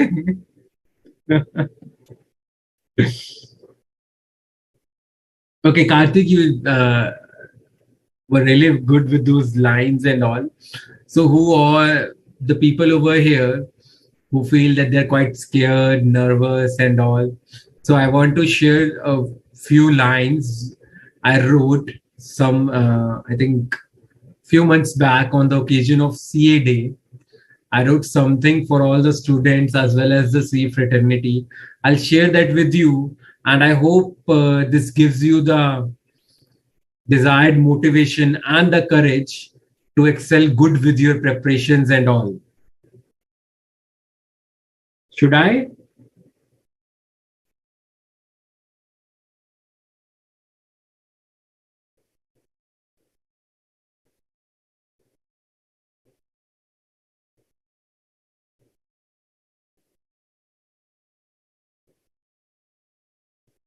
Good. All kinds of positive and negative feelings. Okay, I'll share the lines I wrote for C students. So it goes like this: those beautiful dreams, those high aspirations, you never knew that you would be sitting hard to perspiration. Cleared 10th with a neutral approach, 10th or 12th, as the case be. Parents wanted us to kick it up notch. Commerce was the field among the various choices. We never knew that it was not going to be a bed of roses. 2006 witnessed the concept of CPT, Chartered Accountancy course, created an educational history. Foundation, inter, final are its three stages. We study day and night to clear all these in phases. Befriending others during articleship, ITOC and MCS trainings, finding friendships that are like real blessings. When 40 and 60 seem some important gamblers, every student prays to exceed these magic numbers. The bright smile and a spark in those eyes when you see pass written on the result dials. I am a chartered accountant are those golden words we have been waiting to tell the whole world. That is what encompasses the story of a chartered accountant. Okay, I just wanted to share this with you because in the last session, some were saying that we are quite scared, nervous, and all. When Karthik shared those lines, it's quite inspiring, Karthik, and it inspired me to share those lines.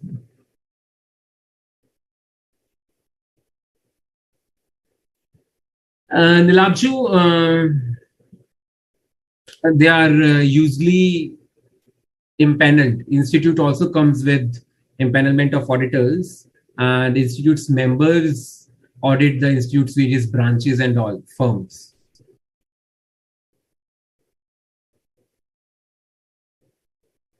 I'm happy you guys liked it. Surely, let's move to our next part. Now, you people are going to help me with the remaining part. Okay? So,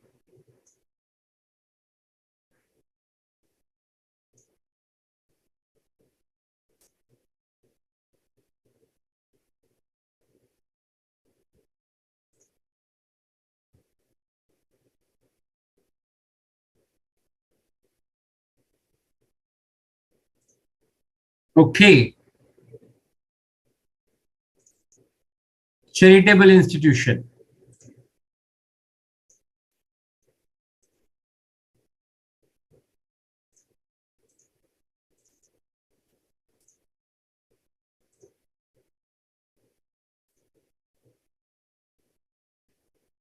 Thank you, Raghavan, Kushi, Nilabjo, Karthik, Hitesh, Banreddy, Siddharth.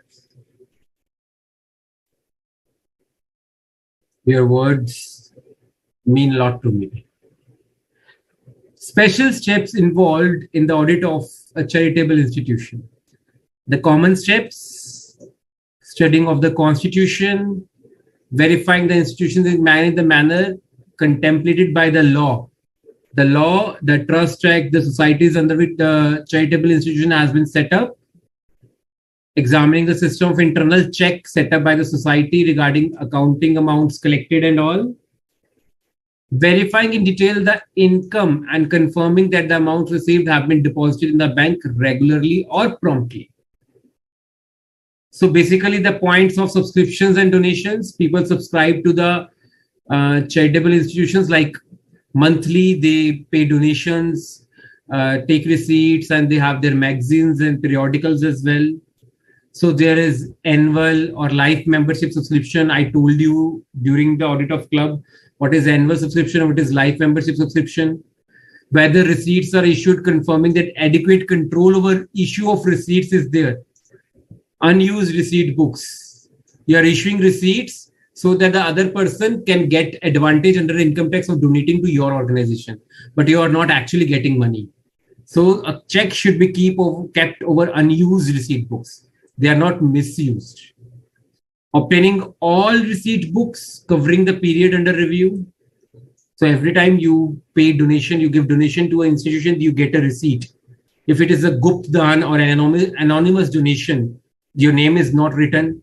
But if it is written with your name, your father's name or firm's name on the receipt, then you can take advantage of that, not advantage, benefit of that under income tax, if applicable. Test checking the counterfoils with the cash book, any cancelled receipts being specially looked into. Then obtaining the printed list of subscriptions, donations, and agreeing them with the total collections shown in accounts by arithmetic total. System of internal check maintained. Who is collecting the money? Who is accounting for it? Who is checking the amount received from the representatives? And who is issuing the receipts? What is the system of internal control? Normal points. Verifying the total subscriptions and donations received with the figures published in the reports, annual reports laid out by the charitable institution. Legacies and grants. So whatever grants you receive from the government or from other people, legacies is what you remember that I told you about movies. The father or the grandfather died and they will uski dharohar, that you can say zaidad, that legacy would be left for the child, and when he used to attain majority, only then he or she will decide what to do with the amount, with that legacy. So verifying the amounts received by referral, or some people while dying donate their each and everything to the charitable institutions for the welfare of the public. So we have to check them with figures and other available information. Vouching the amount received with the relevant correspondence, receipts, and minute books of the governing body. Obtain a certificate from a responsible official showing the amount of grants, the official of the charitable institution. Not any government of, yes, legacy is like inheritance and labjo good. Income from investment, you have to vouch dividend and interest counterfoils. Check calculation of interest received on securities. Dividend has been properly received with the compared with the schedule of investment. Quite normal points. If you have made any agreement regarding rent expense, if you are getting rent from the property held by the trust, amount, due dates of getting those rents, and check with the counterfoils of rent receipts issued, and if received in cash, with the total of cash book and bank payments if received in bank. Other receipts, like if you are organizing a special function or an event, concerts, dramatic performance, like I told you about the Dandiya function during the Navratris. They can be organized by some charitable institutions as well. I told you about that in NGOs. Verifying the proceeds of all tickets issued, etc. Expenditure, like vouching the payment of grants. If the charitable institution has given donation to another institution or a person, they have been made only for charitable purpose or the purpose falling under the purview of object of the institution, charitable institution. And no trustee, director, or member of the managing committee should be benefited from it directly or indirectly with this grant. The auditor has to check this from the available information. Verifying the schedule of security held, inventory, movable, immovable, balance sheet items, title deeds of property, physical verification of assets on test basis, verifying cash and bank balances, any funds contributed for a special purpose have been utilized for the purpose, check payment along with supporting documents, salary, other expenses. Quite normal. Check for if the institution enjoys exemption. I told you about 10B, 12A. Whether payment of taxes has been made or the institute enjoys exemptions and the eligibility requirements are being fulfilled to enjoy that exemption. If tax has been deducted in any case, return has been filed. Since the institution is enjoying exemption, refund should be received of the whole amount deducted as TDS. So we have to vouch the books for the same and do arithmetical calculations. That was the case of a charitable institution, more or less combining the club points, NGO points, quite similar points. Okay, divided them into heads and points for your easy reading. Hotel we did. Educational institution. Okay, for educational institution, you have to give me points. Come on, come with points for educational institution. Come on. Come with points on educational institution.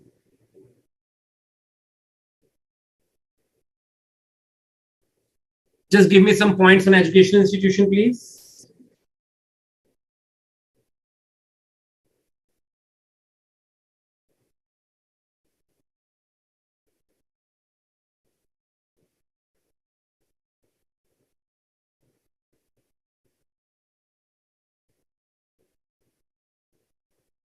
School, college, yes, fee collections. What else?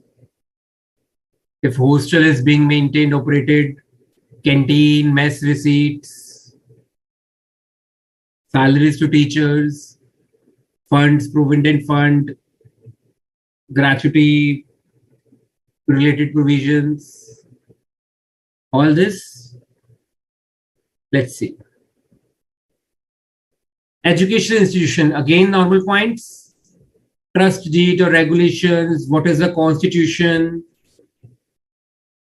In case of a university, refer to the act or legislation and regulation under which the university has been set up. Student fee register, good. Scholarships, donations received by the institute. Good. So read the minutes of the meetings of the managing committee or governing body. Receipts from students. What do the auditor need? What does the auditor need to check? Admission fees with the admission slip signed by the head of the institution. And amount should be credited to capital fund unless managing committee has taken a decision to the contrary. Whatever admissions fees is being received should be credited to the capital fund. Names entered in the students' fee register for each month or term, quarter, with respective class registers on test basis, right? Verifying that amount of fees charged, there is an internal check maintained, and students' demands against the students are properly raised monthly, quarterly. Proper receipts are issued to them to get the fees deposited. Fees received by comparing counterfiles of the receipts granted with entries in the cash book. And tracing the collections in the fee register to confirm that the revenue has been truly accounted for.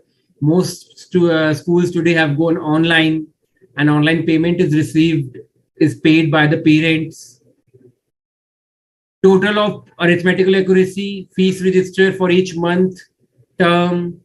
If there are any arrears, they have been brought forward, advance has been properly adjusted, and irrecoverable fees has been written off by the sanction of an appropriate authority.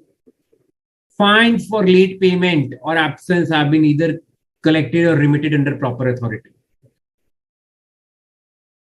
Fines for late payment or absence, you will have to maintain, keep 75, 80, 85% attendance. And if you're not able to do it, maintain it, you'll have to pay fine for your absence as well.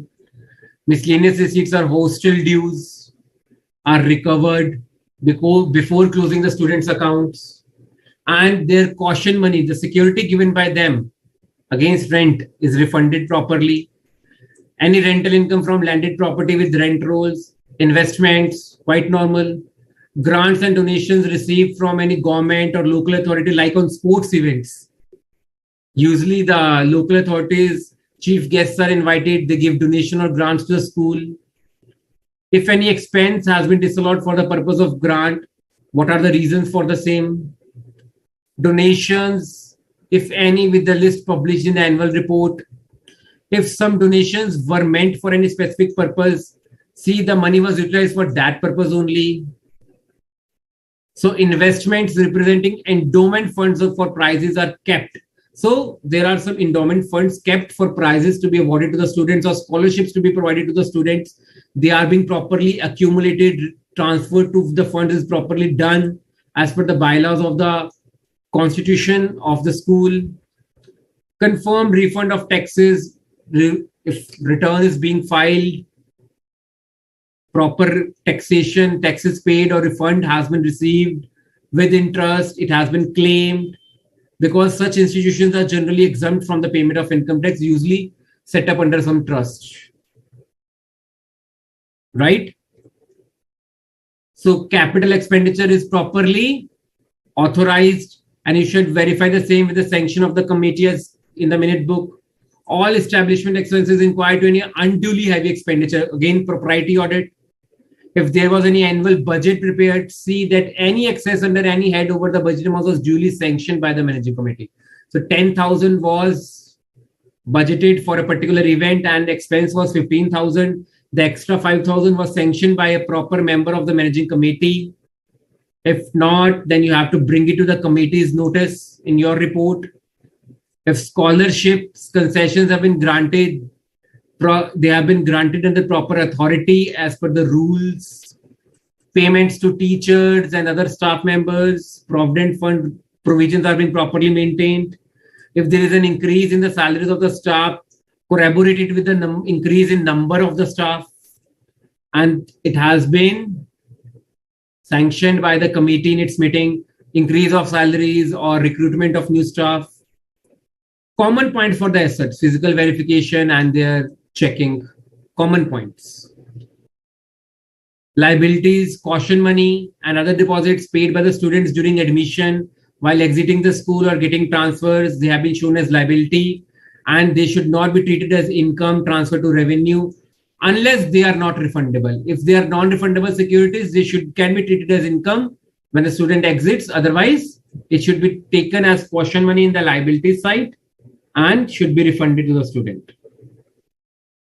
If there are any old heavy arrears on account of fees, dormitory rents like the hostel fees, it should be reported in your report. Verify the annual statements of account, and while doing so, see that separate account of statement have been prepared regarding some funds like Poor Boys Fund, Games Fund, Hostel Fund. This is just a name. Don't get into gender bias. Why is it not Poor Girls Fund? Why is it only boys are poor? It's not like that. It is just a name, right?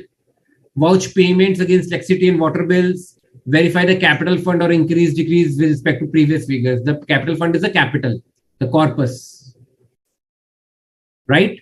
The trend you have to see.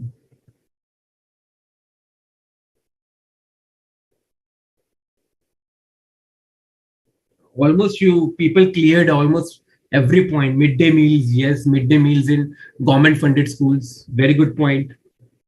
Siddharth, very good point. Okay, so with respect to cinema hall, tell me points with respect to a cinema hall. Let us go to watch a movie. So I'm entering a cinema hall. The guard would check me. No, I can enter to the counter. Either I'll have to purchase a ticket, or if I have a booked ticket online from the automatic ticket vending machine, I'll have to get my ticket with the online booking number. Afterwards, I'll enter the external premises, the lobby area of the cinema hall. The guard will check me, the guard will check my ticket, and then let me enter. The security arrangements, they'll scan you. You should not be carrying anything which is not allowed.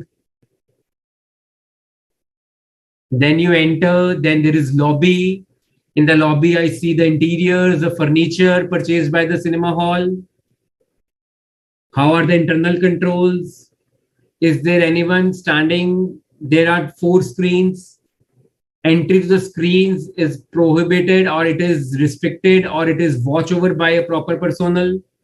Nobody should be purchasing a ticket for picture 1 and entering the screen 2. Arrangement of washrooms, canteens, or the eating, the restaurants, the eating points. What is the agreement of the cinema hall with those, stalls and restaurants? Are they being managed by the cinema hall itself, or they have been outsourced? the agreement with them on commission basis, royalty basis, or rent agreement. Then a major source of revenue for the cinema halls is the advertisements played before the end of the movie and during the interval. The parking ticket collection, where the people park their vehicles. The most important point in a cinema hall is the distributorship rights. The fees received, the fees paid to them. What is the account maintained with them from the producers? Further, the film distributors. Assets, investments are the normal points. I hope I'm clear. Yes, Hitesh, more or less, yes. No outside food, yes. Still, some people manage to get it. Tickets should be serially numbered, good.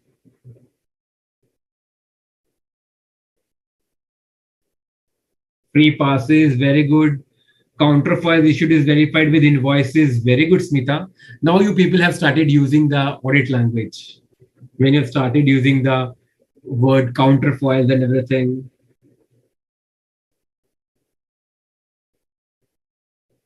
The entertainment taxes, very good point, Hitesh, Kushi, very good. Maintenance expenses, good. Are nice, really nice. Nilabju says, advertisements are a part of the life now. We are forced to watch them even though we hate it. I like certain advertisements, like when the national anthem is played and some social cause advertisements are really good, or the film trailers, they're actually good. Nilabjo, that thing happens mostly on YouTube and Google, right? They are keeping an eye on us. Whatever we are browsing, the cookies and all, they keep on forcing them on us. Okay, so let us do for cinema hall.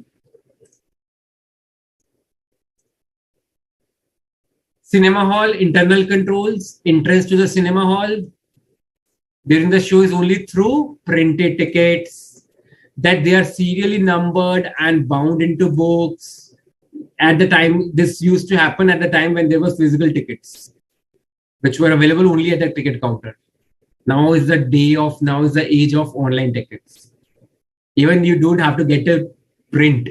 You just book it online, you get a message or WhatsApp, and you insert the booking number over there, and you get a printed ticket over there itself.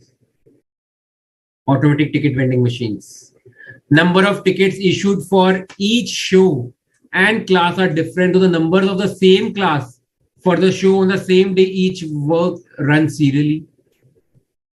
So for each show and class are different, but the same class for the show on the same day or week can run serially. It is completely fine. Advance booking, a separate series of tickets is issued. Inventory of tickets is kept in the custody of a responsible official. So internal control are basically more or less related to physical tickets.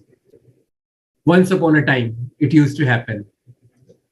Confirm that at the end of the show, a statement of tickets sold is prepared and cash collected is agreed with it. Verify that a record is kept for the free passes. Someone wrote this point. And these are issued under proper authority. Reconcile the amount of entertainment tax collected with the total number of tickets issued so that the tax collected corroborates with the number of tickets issued and the percentage. And verify the entertainment tax returns filed each month. Vouch the entries in the cash book in respect of cash collected for sale of tickets for different shows. Reference to daily statements, quite normal. Vouch for the charges collected, source of income for advertisement slides and shorts by reference to register of slides and shorts exhibited. So, shorts exhibited cinema hall, you can see over there some shorts or some, what do you call it? The word, I'm not getting it. Exhibited over there in the lobby of the cinema hall. The boardings and hoardings and all. And expend and the agreements entered into with advertisers in this regard. What would the scope, the mode, and the stages of payment? Expenditure incurred on advertisements and promotional campaigns to ascertain that it should not have been capitalized. There's a new cinema hall opened in your city. They are like promoting it heavily on through advertisement. So such expenditure cannot be capitalized. Revenue or deferred revenue. Income from restaurant and stalls, the arrangement for collection of the share in the restaurant income, whether it is a fixed sum or fixed percentage of the taking. Taking means income earned by the restaurant annually. In case the restaurant is run by the cinema, so it is not outsourced. The first case, it is outsourced. The second case, it is not outsourced. It should be checked, and the audit should cover sale of various items of food stuff, margins maintained, purchase, etc. as in the case of a club. Fixed assets normal, asset register, depreciation, expenditure, capitalized or revenue. Agreement with the distributors. Vouch payments on account of film hire with bills of distributors, the bills raised by the distributors. Examine unadjusted balance out of advance paid to the distributors against film hire contracts to see that they are good and recoverable. So whatever balance remains paid to the distributors is adjusted out of the advance paid to them. It should be good that it is good and recoverable, the advance paid to them. If there is some unadjusted balance, okay, you have paid them fully. Now there is some balance left on their part, whether it is good and recoverable, you will be getting back the advance given to them, or adjusted with next film's receipts or payments. If any film in respect of which an advance was paid has already run, it should be inquired as why the advance has not been adjusted yet against the payment to the distributor. You have paid that advance, film already run, film put down from the cinema hall. Now you have to adjust with the distributor. Why is the advance still lying in your balance sheet? Why it has not been adjusted against the payment to be made to the distributor? The management should be asked to make a provision in respect of advances that are considered irrecoverable. The distributor is not going to give us back the money, the advance, bad debt. Great. Yes, hoardings में बाद में याद आया. Sometimes it is like you cannot get that word. Exactly. Great. Now the second last topic of the day, hospitals. So give me points with respect to hospitals. Come on. The second last topic of the day, hospitals. Give me points with respect to hospitals. After that, our last part, hire purchase and lease. And then we are done with the topic, with the chapter. I'll just take a case study at the end of the session. So some points with respect to hospitals, please.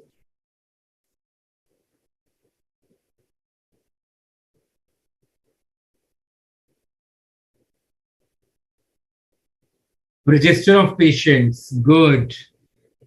Ambulance usage, very good, Siddharth. Bund ready. Ambulance could be, the ambulance service could be outsourced, or the ambulance could belong to the hospital. Then you'll have to check the fixed asset registers. If ambulance services are outsourced to another organization, what is the agreement with them? Register of patients. Insurance amount, TPS, very good point, Ben Reddy. Diagnostic tie-ups, yes, Siddharth, very good.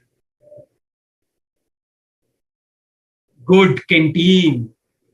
Pharma stores, within the hospital, outside the hospital, good. Government grants received by the hospital, very good, Eagle. Patient register, collection of subscription, very good. Let's move to hospital. So register of patients, vouch the register of patients with copies of bills issued to them.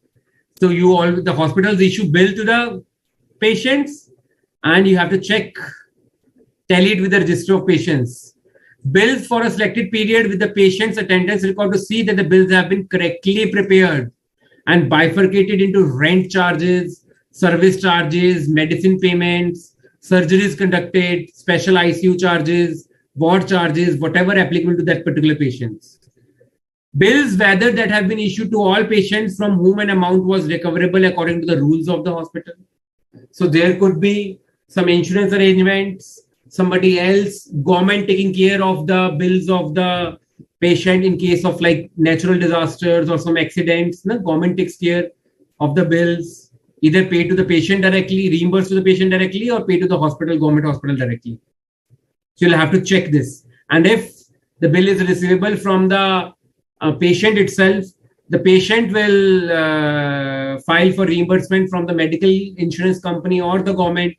In that case, bill has been issued to the patient as per the rules of the hospital. You should check the patient register because you are issuing a bill for 10 days. The patient's attendance is for 7 days only. Why are you issuing a bill for 10 days? Or it was the direct COE's, like the director's relative used 5-star services of the hospital for 10 days and you're issuing the bill for 5 days only.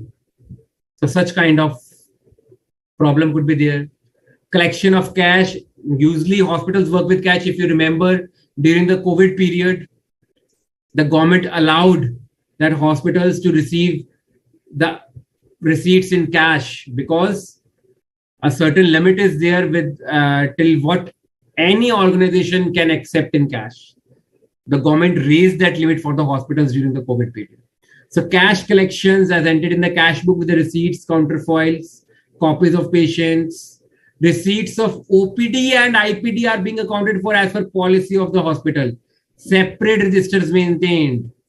What is OPD and what is IPD? Difference.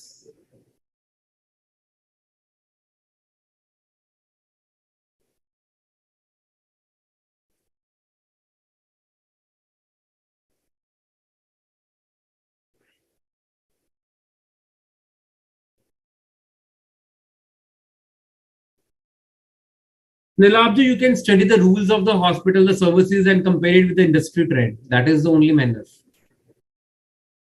So what is the difference between OPD and IPD? Separate registers should be maintained for OPD and ITT. Legacies, grants, and donations we covered in the trust part. Same over here. Subscriptions we covered. Same. Income from investment. Same. Inventories of medicine, stock and stores, consumables, vaccines, other medical products. Check them with ledger balances. Special examination of the authorization over purchase, storage and issue of high value stock. Sometimes it is just a vaccine injection vial.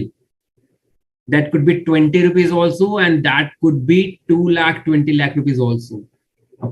A particular vial. So ABC and type analysis maintenance. And you should check over the movement and authorization of high value stock. Check if the hospital is eligible for income tax exemption, like set up under trust and all, not corporate hospital types.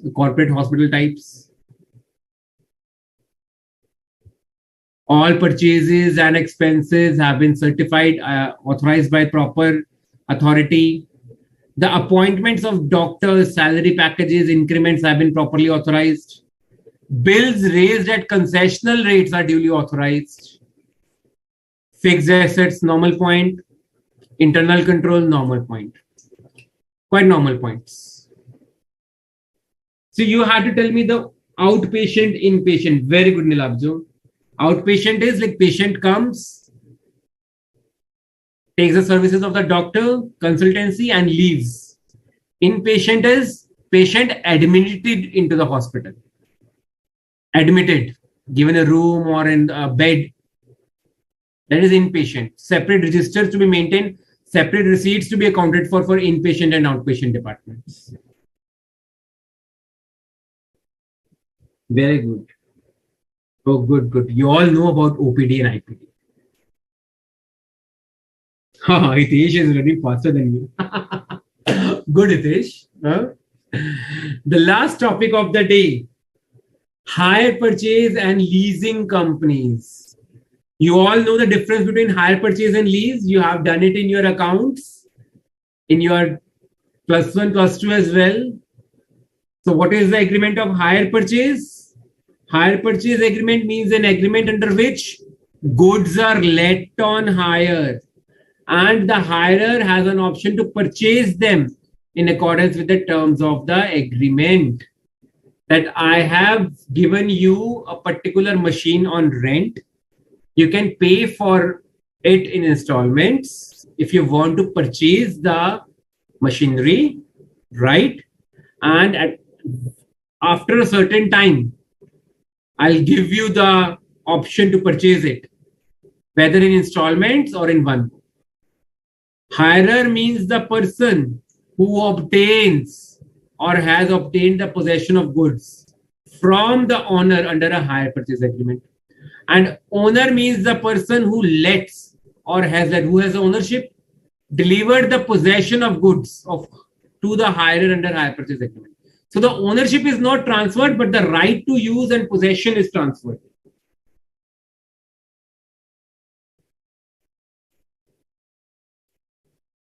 Shreya, if it is a government, then the government, otherwise the management committee.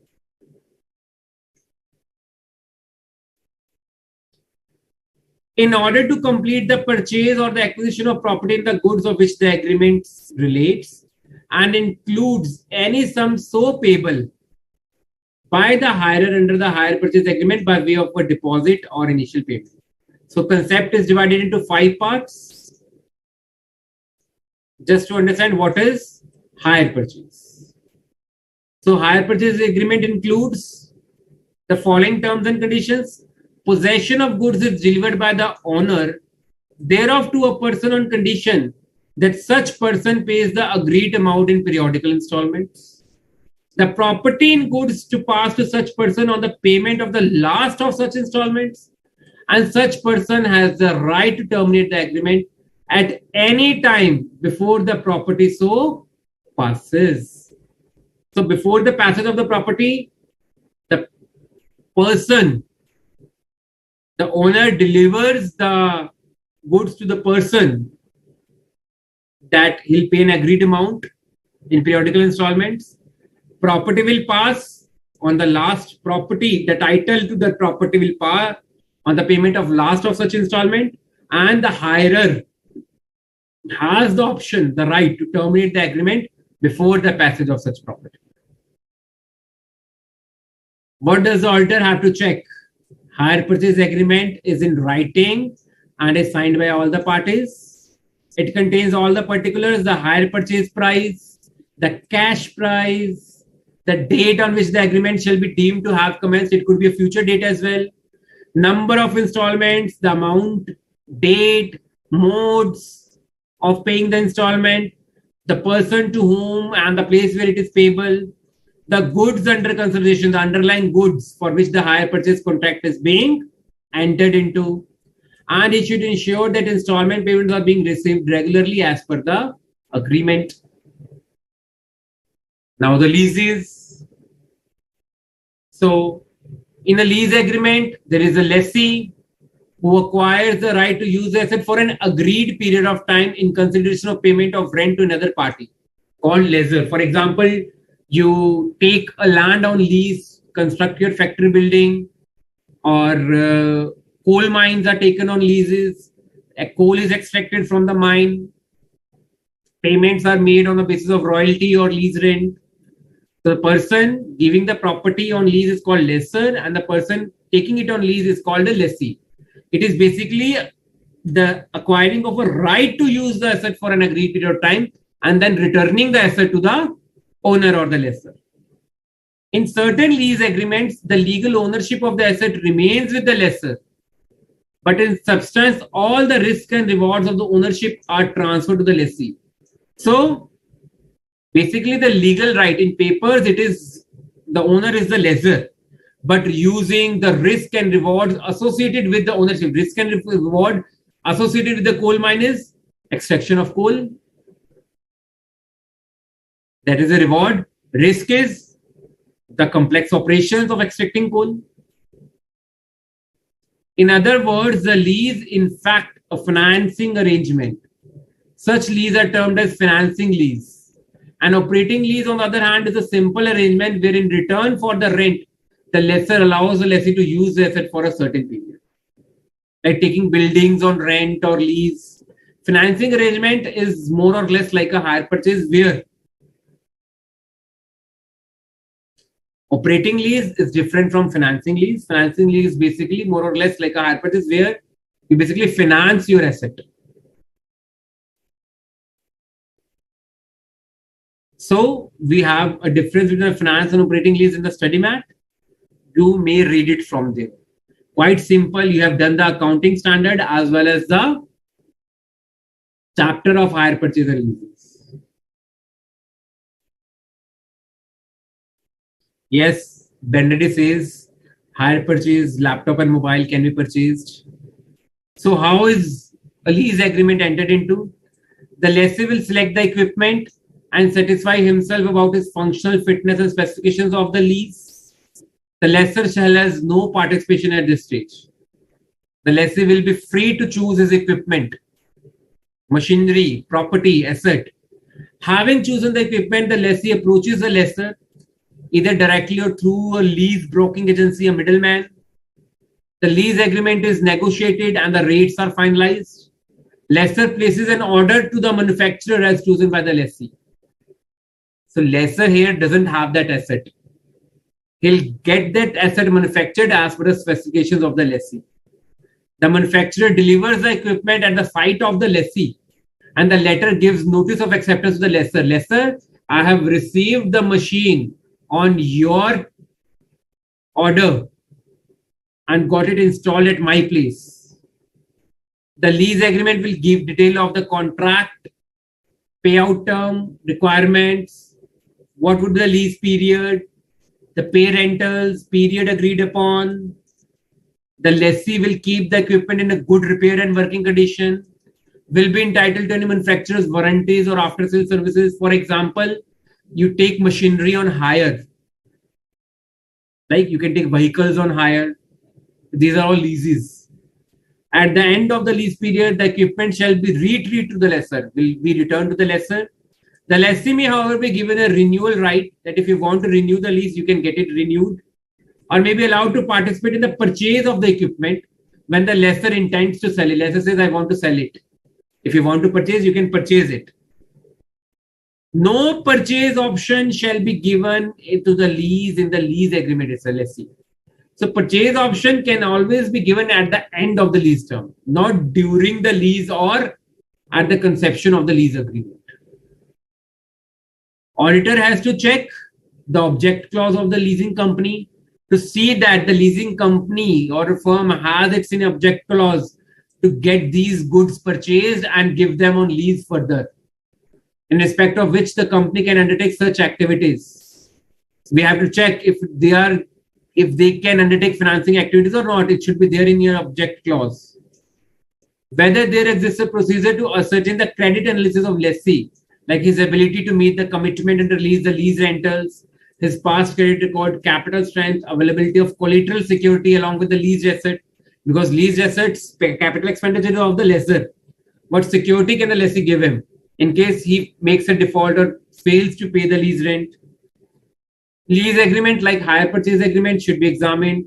Lessor-lessee details, amount, tenure of the lease, dates of payment, late charges, deposits or advances. Equipment shall be returned to the lessor on the termination of the agreement and the cost shall be borne by the lessee. Whether the agreement prohibits the lessee from assigning or subletting the equipment, whether the lessor gives him the right to, he can sublet the equipment, or whether he cannot sublet the equipment without the permission of the lessor. Checking the lease proposal form, it is in writing. Invoices are raised and retained properly if the lease is because lease is a long-term contract. Examine the acceptance letter obtained from the lessee regarding the equipment has been received at his premises. See the board resolution authorizing a particular director to execute the lease agreement. Whether the lease agreement has to be signed by a particular director, get into the lease agreement by a particular director, or the board, the chairman, or 2 or 3 directors, who is the authority. Copies of insurance policies, the lease gestors is covered under proper insurance. That is hire, purchase and lease. And with this, congratulations. Chapter 13 is finished. Your audit syllabus is finished. Any more doubts for the next 2 minutes? Then I'll go with the last test or case study of the day and of LVC batch 5. Anything, please? You may come up. Any doubts? We still managed to finish in time by 8:40. So any more doubts you want to clear regarding this chapter or any other chapter or audit? Simultaneously, we can go ahead with our case study based question on this chapter.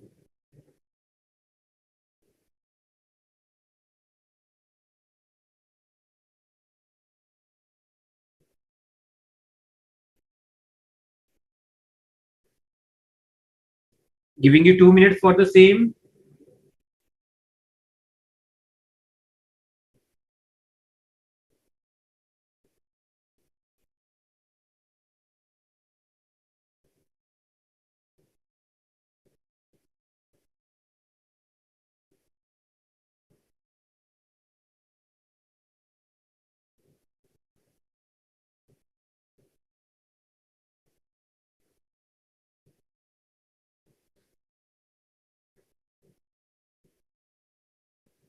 Yes, Siddharth, long breath.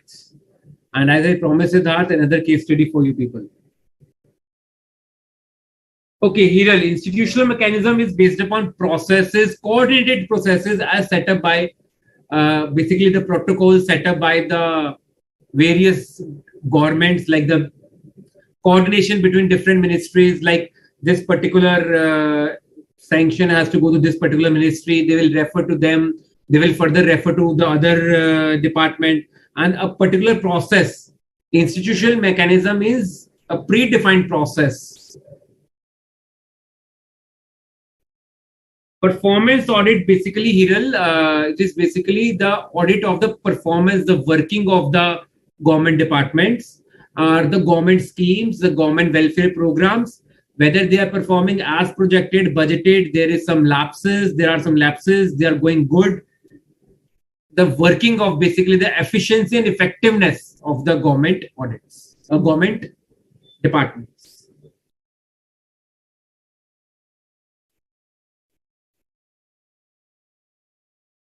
Shreya, appointment will be done by the hire purchase and leasing company itself. Again, hire purchase or the leaser depends upon the constitution. If it is a company, it is a firm, it is an LLP, it is a proprietor, depends. These are the points with respect to hire purchase only. The constitution is different. As per the constitution, whosoever is eligible to appoint, they can appoint the auditor.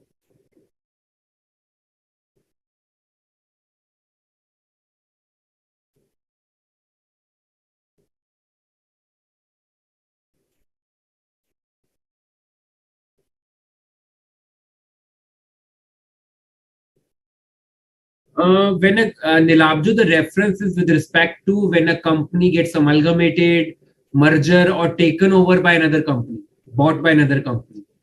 This is with respect to that particular reference.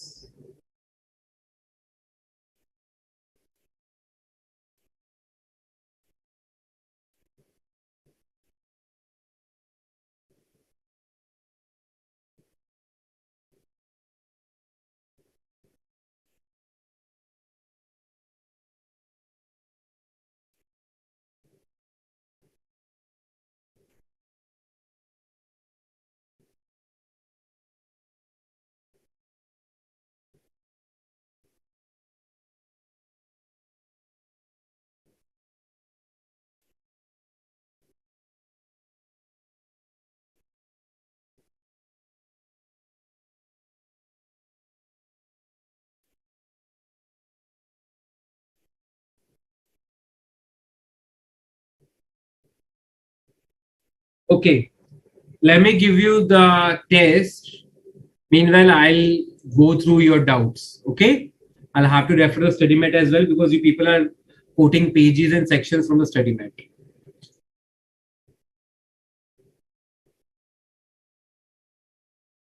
Okay, can you all see the case on your screen? Just reply me. Can you all see the case on your screen, please?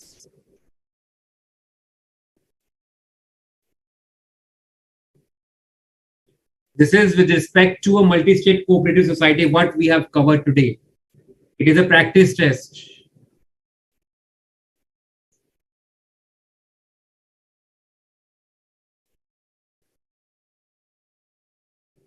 Okay, done. So I'll read it with you for once and give you 2 minutes to read on your own. Dugdham Cooperative Society is a multi-state cooperative society registered under the Multi-State Cooperative Societies Act 1912. It is primarily based in Gujarat with its offices in other states as well. It is engaged in the procurement of raw milk from the villagers and processes them in the factories, producing fine quality milk to be supplied through its various outlets in different states. The governing board of the society consists of 12 members, while the total number of members of the society is 40. The secretary to the society, on coming to know about the action taken against one of the cooperative societies in another area, any another cooperative society against which action has been taken, for irregular functioning, contacts their auditor, C. Naveen Luthra, to make them aware of all such kind of actions that can be taken against any society for irregular functioning, as he wants to take every precaution possible for a smooth and transparent working of their Dugdham Cooperative Society. C.A. Luthra tells him about the provisions of special audit as contained in section 77 of the Multi-State Cooperative Societies Act, as to when it can be ordered, by whom, who can conduct such audit, and to whom the audit report is submitted. He also makes the secretary and the governing board of the society aware about the provisions of initiation of an inquiry into the working of the society under section 78 of the Act, and also when and how can an inspection be ordered to look into the working of the society under section 79 of the Multi-State Cooperative Societies Act. He also tells them that whatever be the case, they will always be provided with an opportunity of being heard under law. So giving you 2 minutes, give it a read once or twice more as you desire.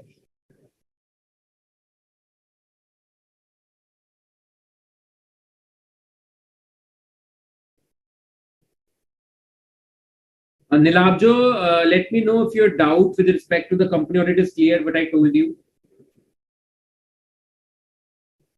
Meanwhile,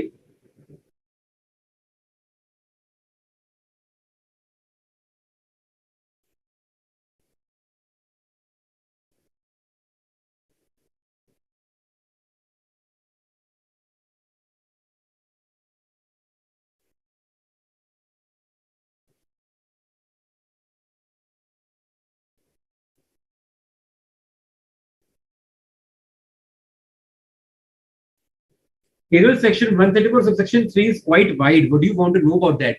There are the responsibilities of the board of directors with respect to annual accounts and their comments and explanation with respect to various applicability of various provisions of the law. So is there any specific provision you want to know about? Because 135.3 is with respect to duties of the board of directors. Okay, great, Nilabjo.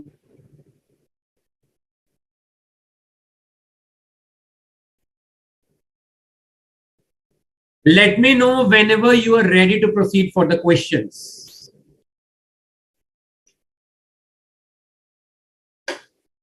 दुग्धम cooperative society एक multi state cooperative society है, registered है multi state cooperative societies act के under, Gujarat में है और इसके offices दूसरी states में भी हैं, इसलिए multi state cooperative societies act के अंदर रजिस्टर्ड है.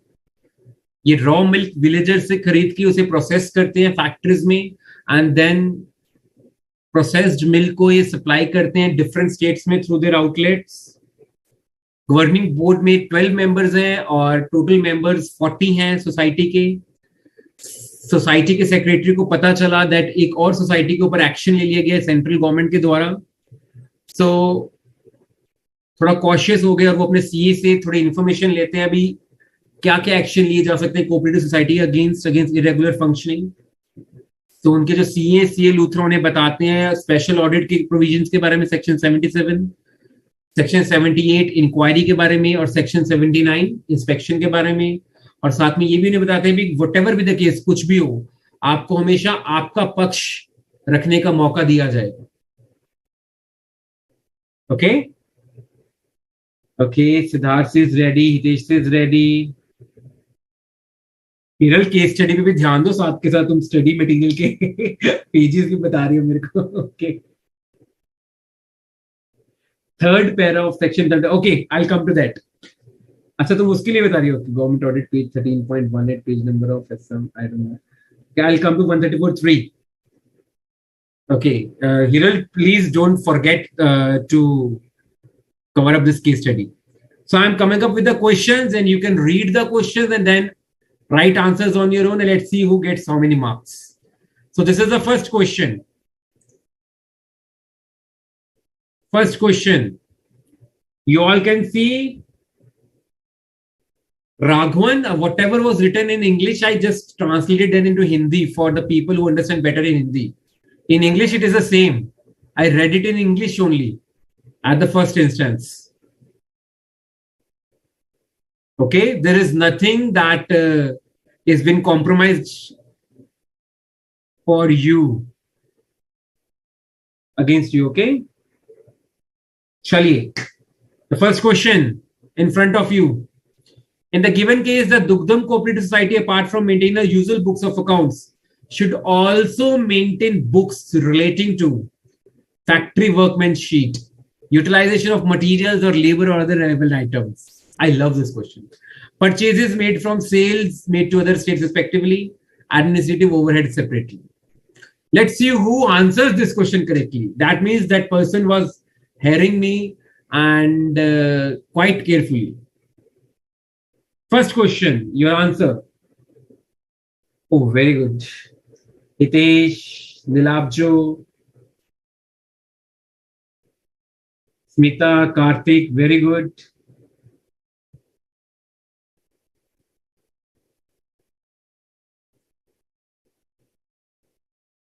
सिद्धार्थ, क्या हो गया? सिद्धाराम लोबे, नो. हिरल, नो. Yes, Nilabjo, very well done. He still remembers the prime cost hint I gave at that time.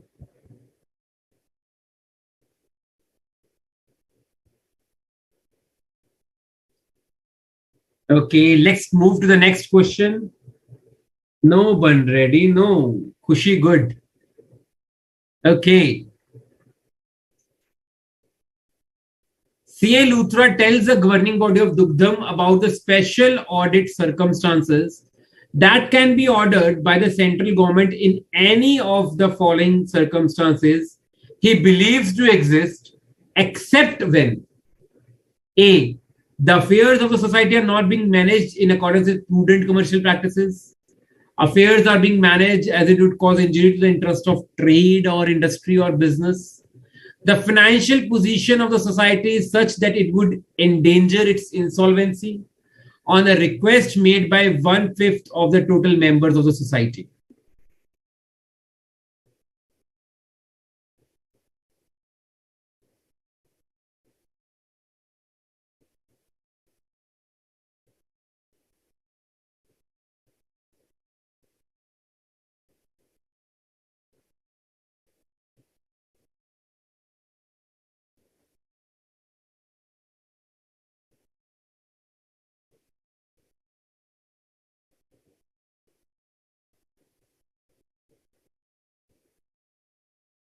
Good, Smita, Hitesh.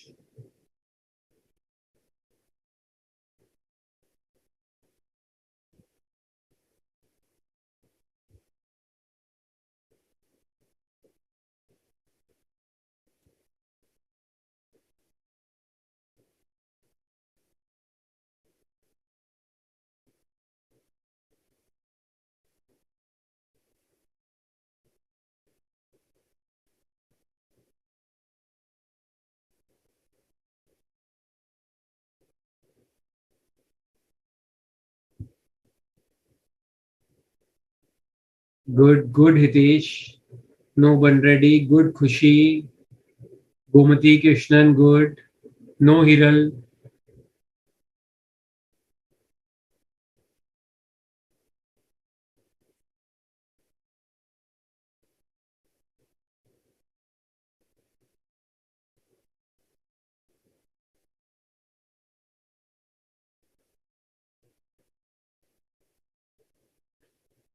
Third question.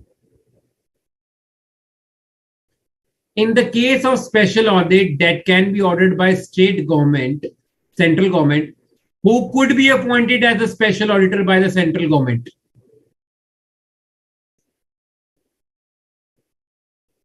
In case of special audit that can be ordered by the central government, who could be appointed as a special auditor by the central government?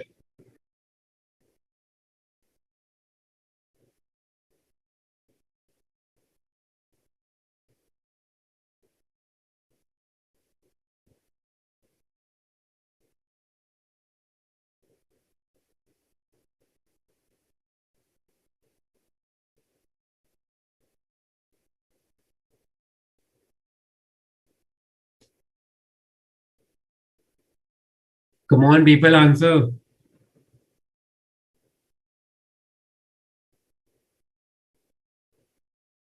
Oh, okay, good. Hitesh, Smita, Nilabju, Banreddy, Karthik. Good, good. Very good. Others?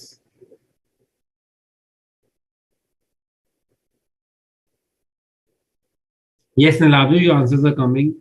No, Charu. Kushi, good.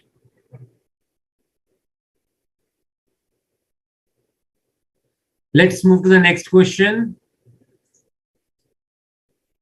The professional fee to be paid to the special auditor shall be paid to him by the central government, Dugdam Cooperative Society as fixed by the central government, Dugdam Cooperative Society as fixed by the central registrar, registrar.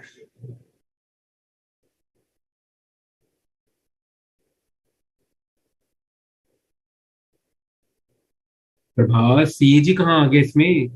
CAG का concept हमने कहीं पढ़ा ही नहीं इसमें cooperative society में. Answer to fourth question.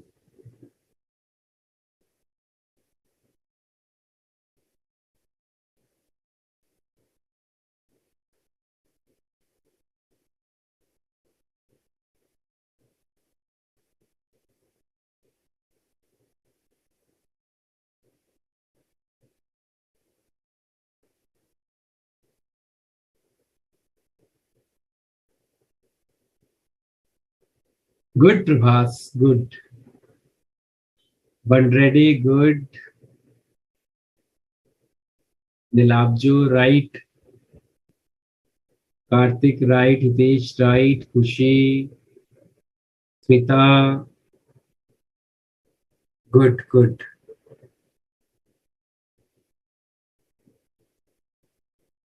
Gomati, Vijay Raghavan, good.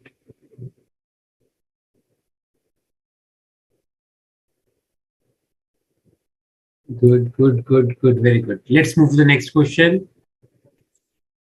The special auditor, whosoever is appointed, should submit his report to the central government, registrar of societies, governing body of Dugdam Cooperative Society, members of Dugdam Cooperative Society.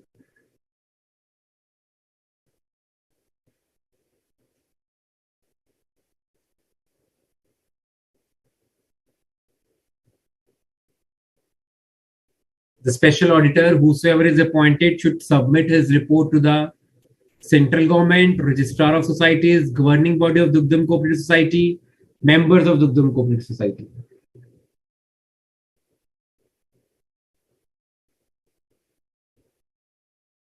Nice, nice. Good, good. Okay. Everyone has answered correctly for the fifth question, whosoever has answered till now.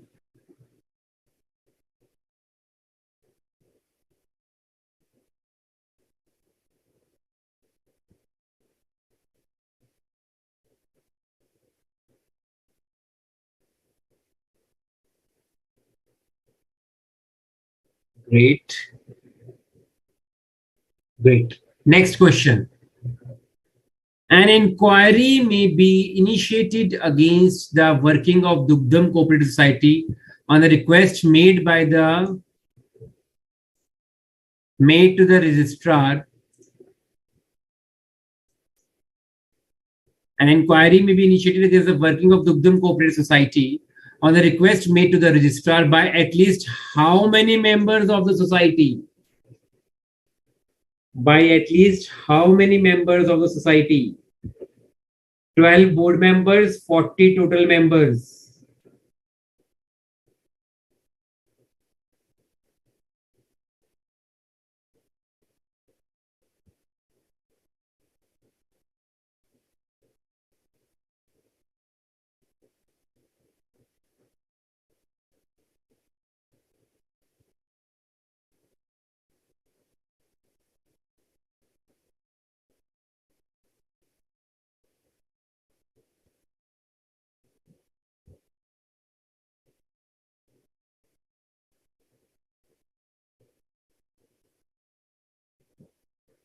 Oh, good. Hitesh? No.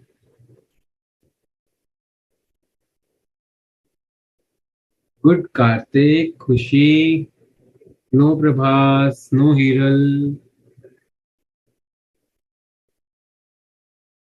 Yes, Karthik. Very good. Very good, Karthik.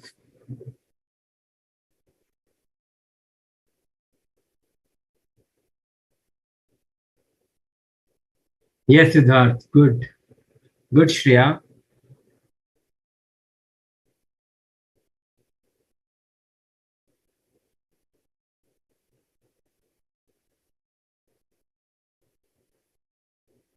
Okay, seventh question. An inspection may be directed into the working of Dugdam Cooperative Society on the request made to the registrar by.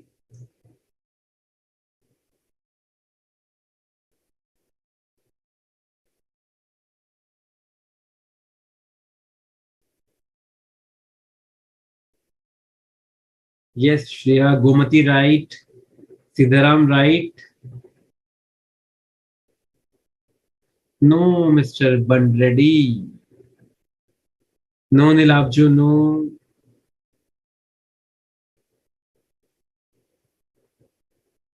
Yes, Bandreddy, now you're right. Sixth. No, Hitesh. Nilabjo is right for seventh. No, Hitesh, you're wrong for seventh.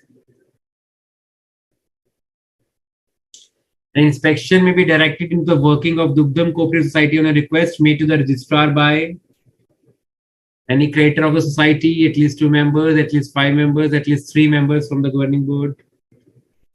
Yes, Karthik. Doing good, Karthik. Very good. Very good, Smita. Siddharth. Hiral. Kushi. Nice, nice. Last question, and I hope everyone would answer this right. An opportunity of being heard notice would be given to the society in any of the cases mentioned above for how many days before initiating an inquiry or inspection under the law? ये तो सबको सही answer करना चाहिए क्योंकि इसमें option ही एक था कोई था ही नहीं बार बार again and again time and again yes Hitesh now you are right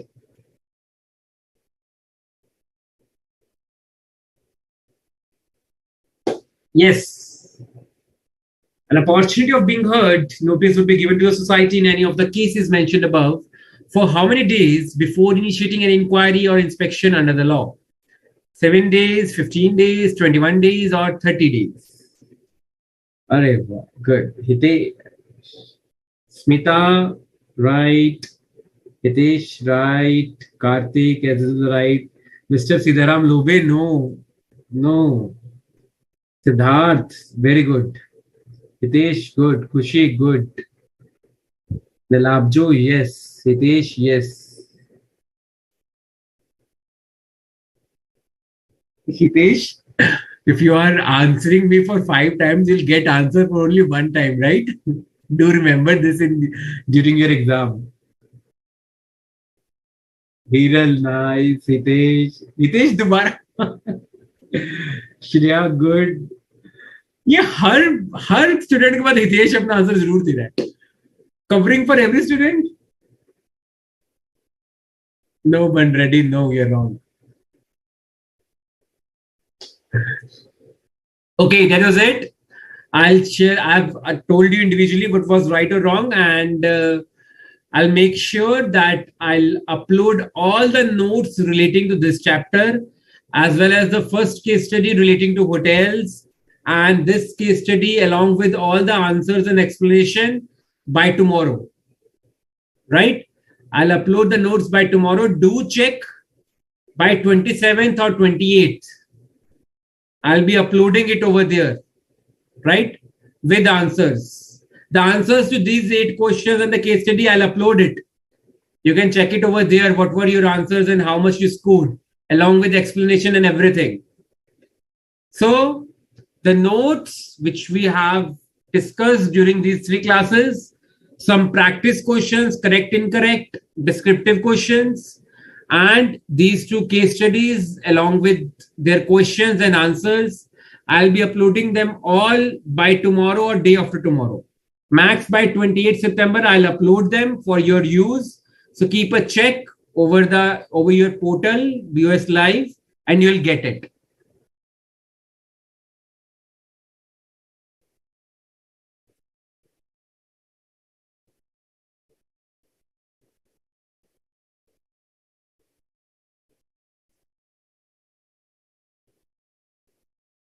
It's 15 days, Bandready.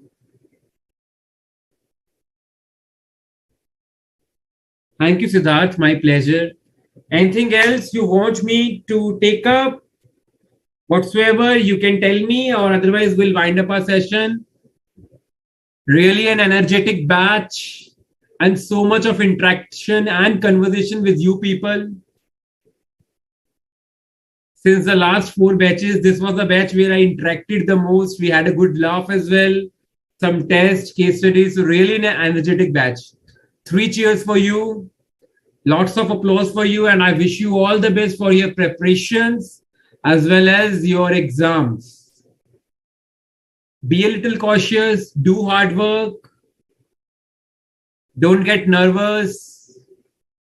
Don't fall prey to anxiety or stress. Okay, and enjoy and utilize the best of every moment, each and every second for your exams. And do take a good break after giving your exams in the month of November.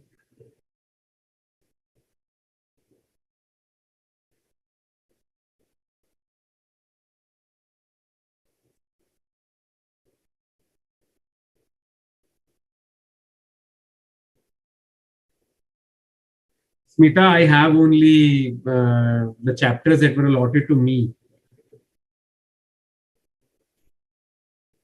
Yes, Charu, stay over here. I'll just take 2 minutes. My pleasure, Gomati.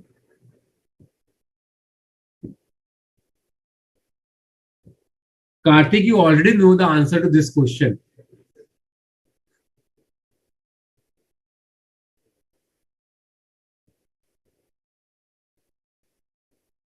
You are the second Bandready, huh? Getting naughty all the time. That's my pleasure, Nilabjo. Thank you so much. You have been a really energetic and lovely batch. It's fine, Hiral. It's fine. Completely. That topic was taken up today only. It was just a practice test. I'll upload it, and after studying and revising the topic, you can attempt this case study then afterwards and check your score, Hiral. Don't get demotivated. Okay, Bandadi, अभी तुम बोल रहे थे that October is not enough for preparation, and now you'll check the previous batches as well, videos, to check whether I'm just exaggerating or actually I'm commenting upon your batch in the right manner.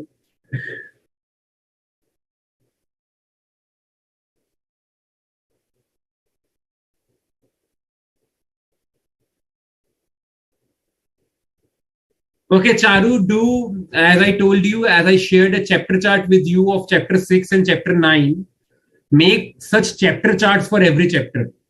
This will they will really help you during the exam days of 1.5 days. They'll really help you, and make them in your own language. Practice a lot, practice the questions a lot. You have all the resources on the institute's website, the RTPs, the MTPs, study mat, okay, the previous year questions. So don't just cram the study material or the concept. Practice writing audit as well. The important points, as I told you, the technical jargon, the technical points, specific points, and not the general points. And whatever the question is asking, you have to answer accordingly. Don't go in some other direction. And try writing. Learn, practice writing. Students usually don't tend to practice by writing. Written practice for theory subjects. This is where they lack. Try practicing by writing your answers, whether in short or in summary forms, making chapter charts, flow charts. This will help you a lot in audit, law, EISSM.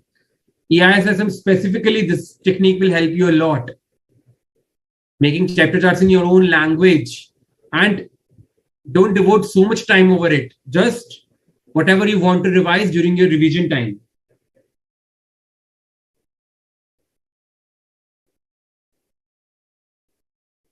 Thank you, Siddharth. Such a lovely person you are.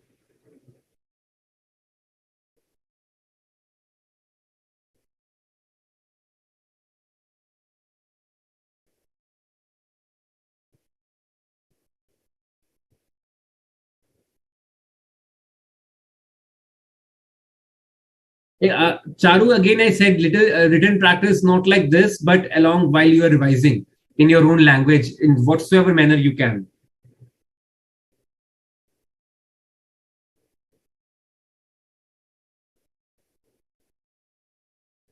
Okay, Hiral, what was your doubt?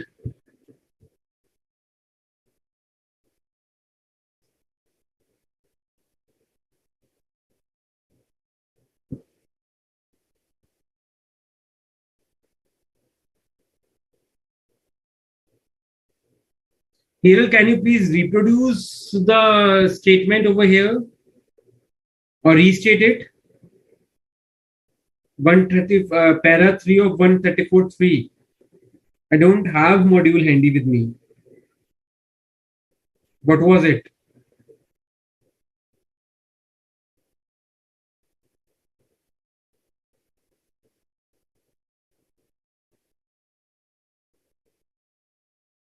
The board of directors have to report on the web address, number of meetings, GRS, director responsibility statement should cover a statement of declaration given by independent directors. Quite normal points, Hiral. What is the doubt in this case?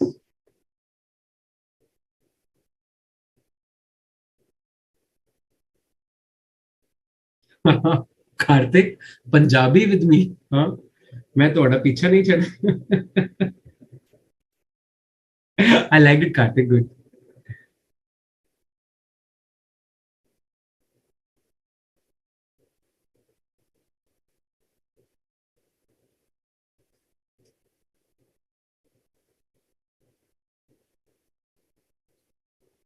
Page number 13.18. Okay, here, let me see. Page number 13.18.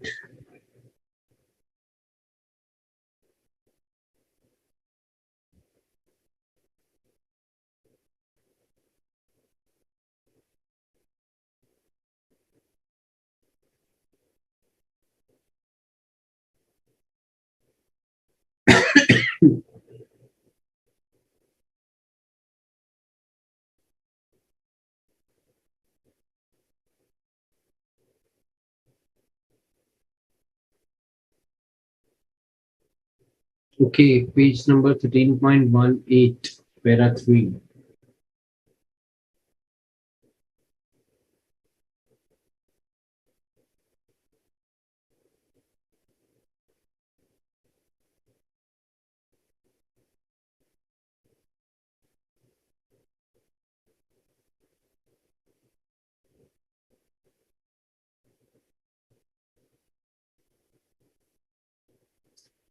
Whatever the auditors have given report, any adverse remarks in that report, the board of directors have to give an explanation on that mark made by the auditor. Okay, and if the secretarial audit report is applicable on the company, and they have to get it from a company secretary. If he or she has also given some adverse remarks in his secretarial audit report, the board of directors have to give their comments on such adverse observation given in the report.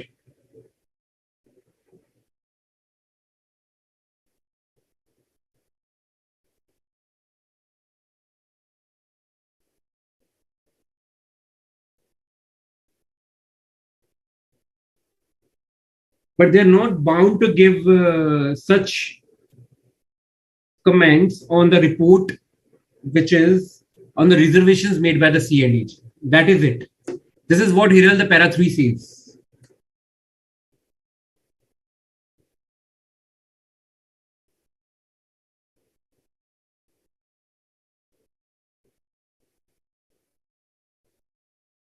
I hope I'm clear, Hiral. Okay, everyone, take care. Good night. Study best, prepare best, give your best. And don't worry for the results. Just prepare for the next group or the next phase in life ahead after giving your exams. Take care, everyone. Bye-bye. Good night.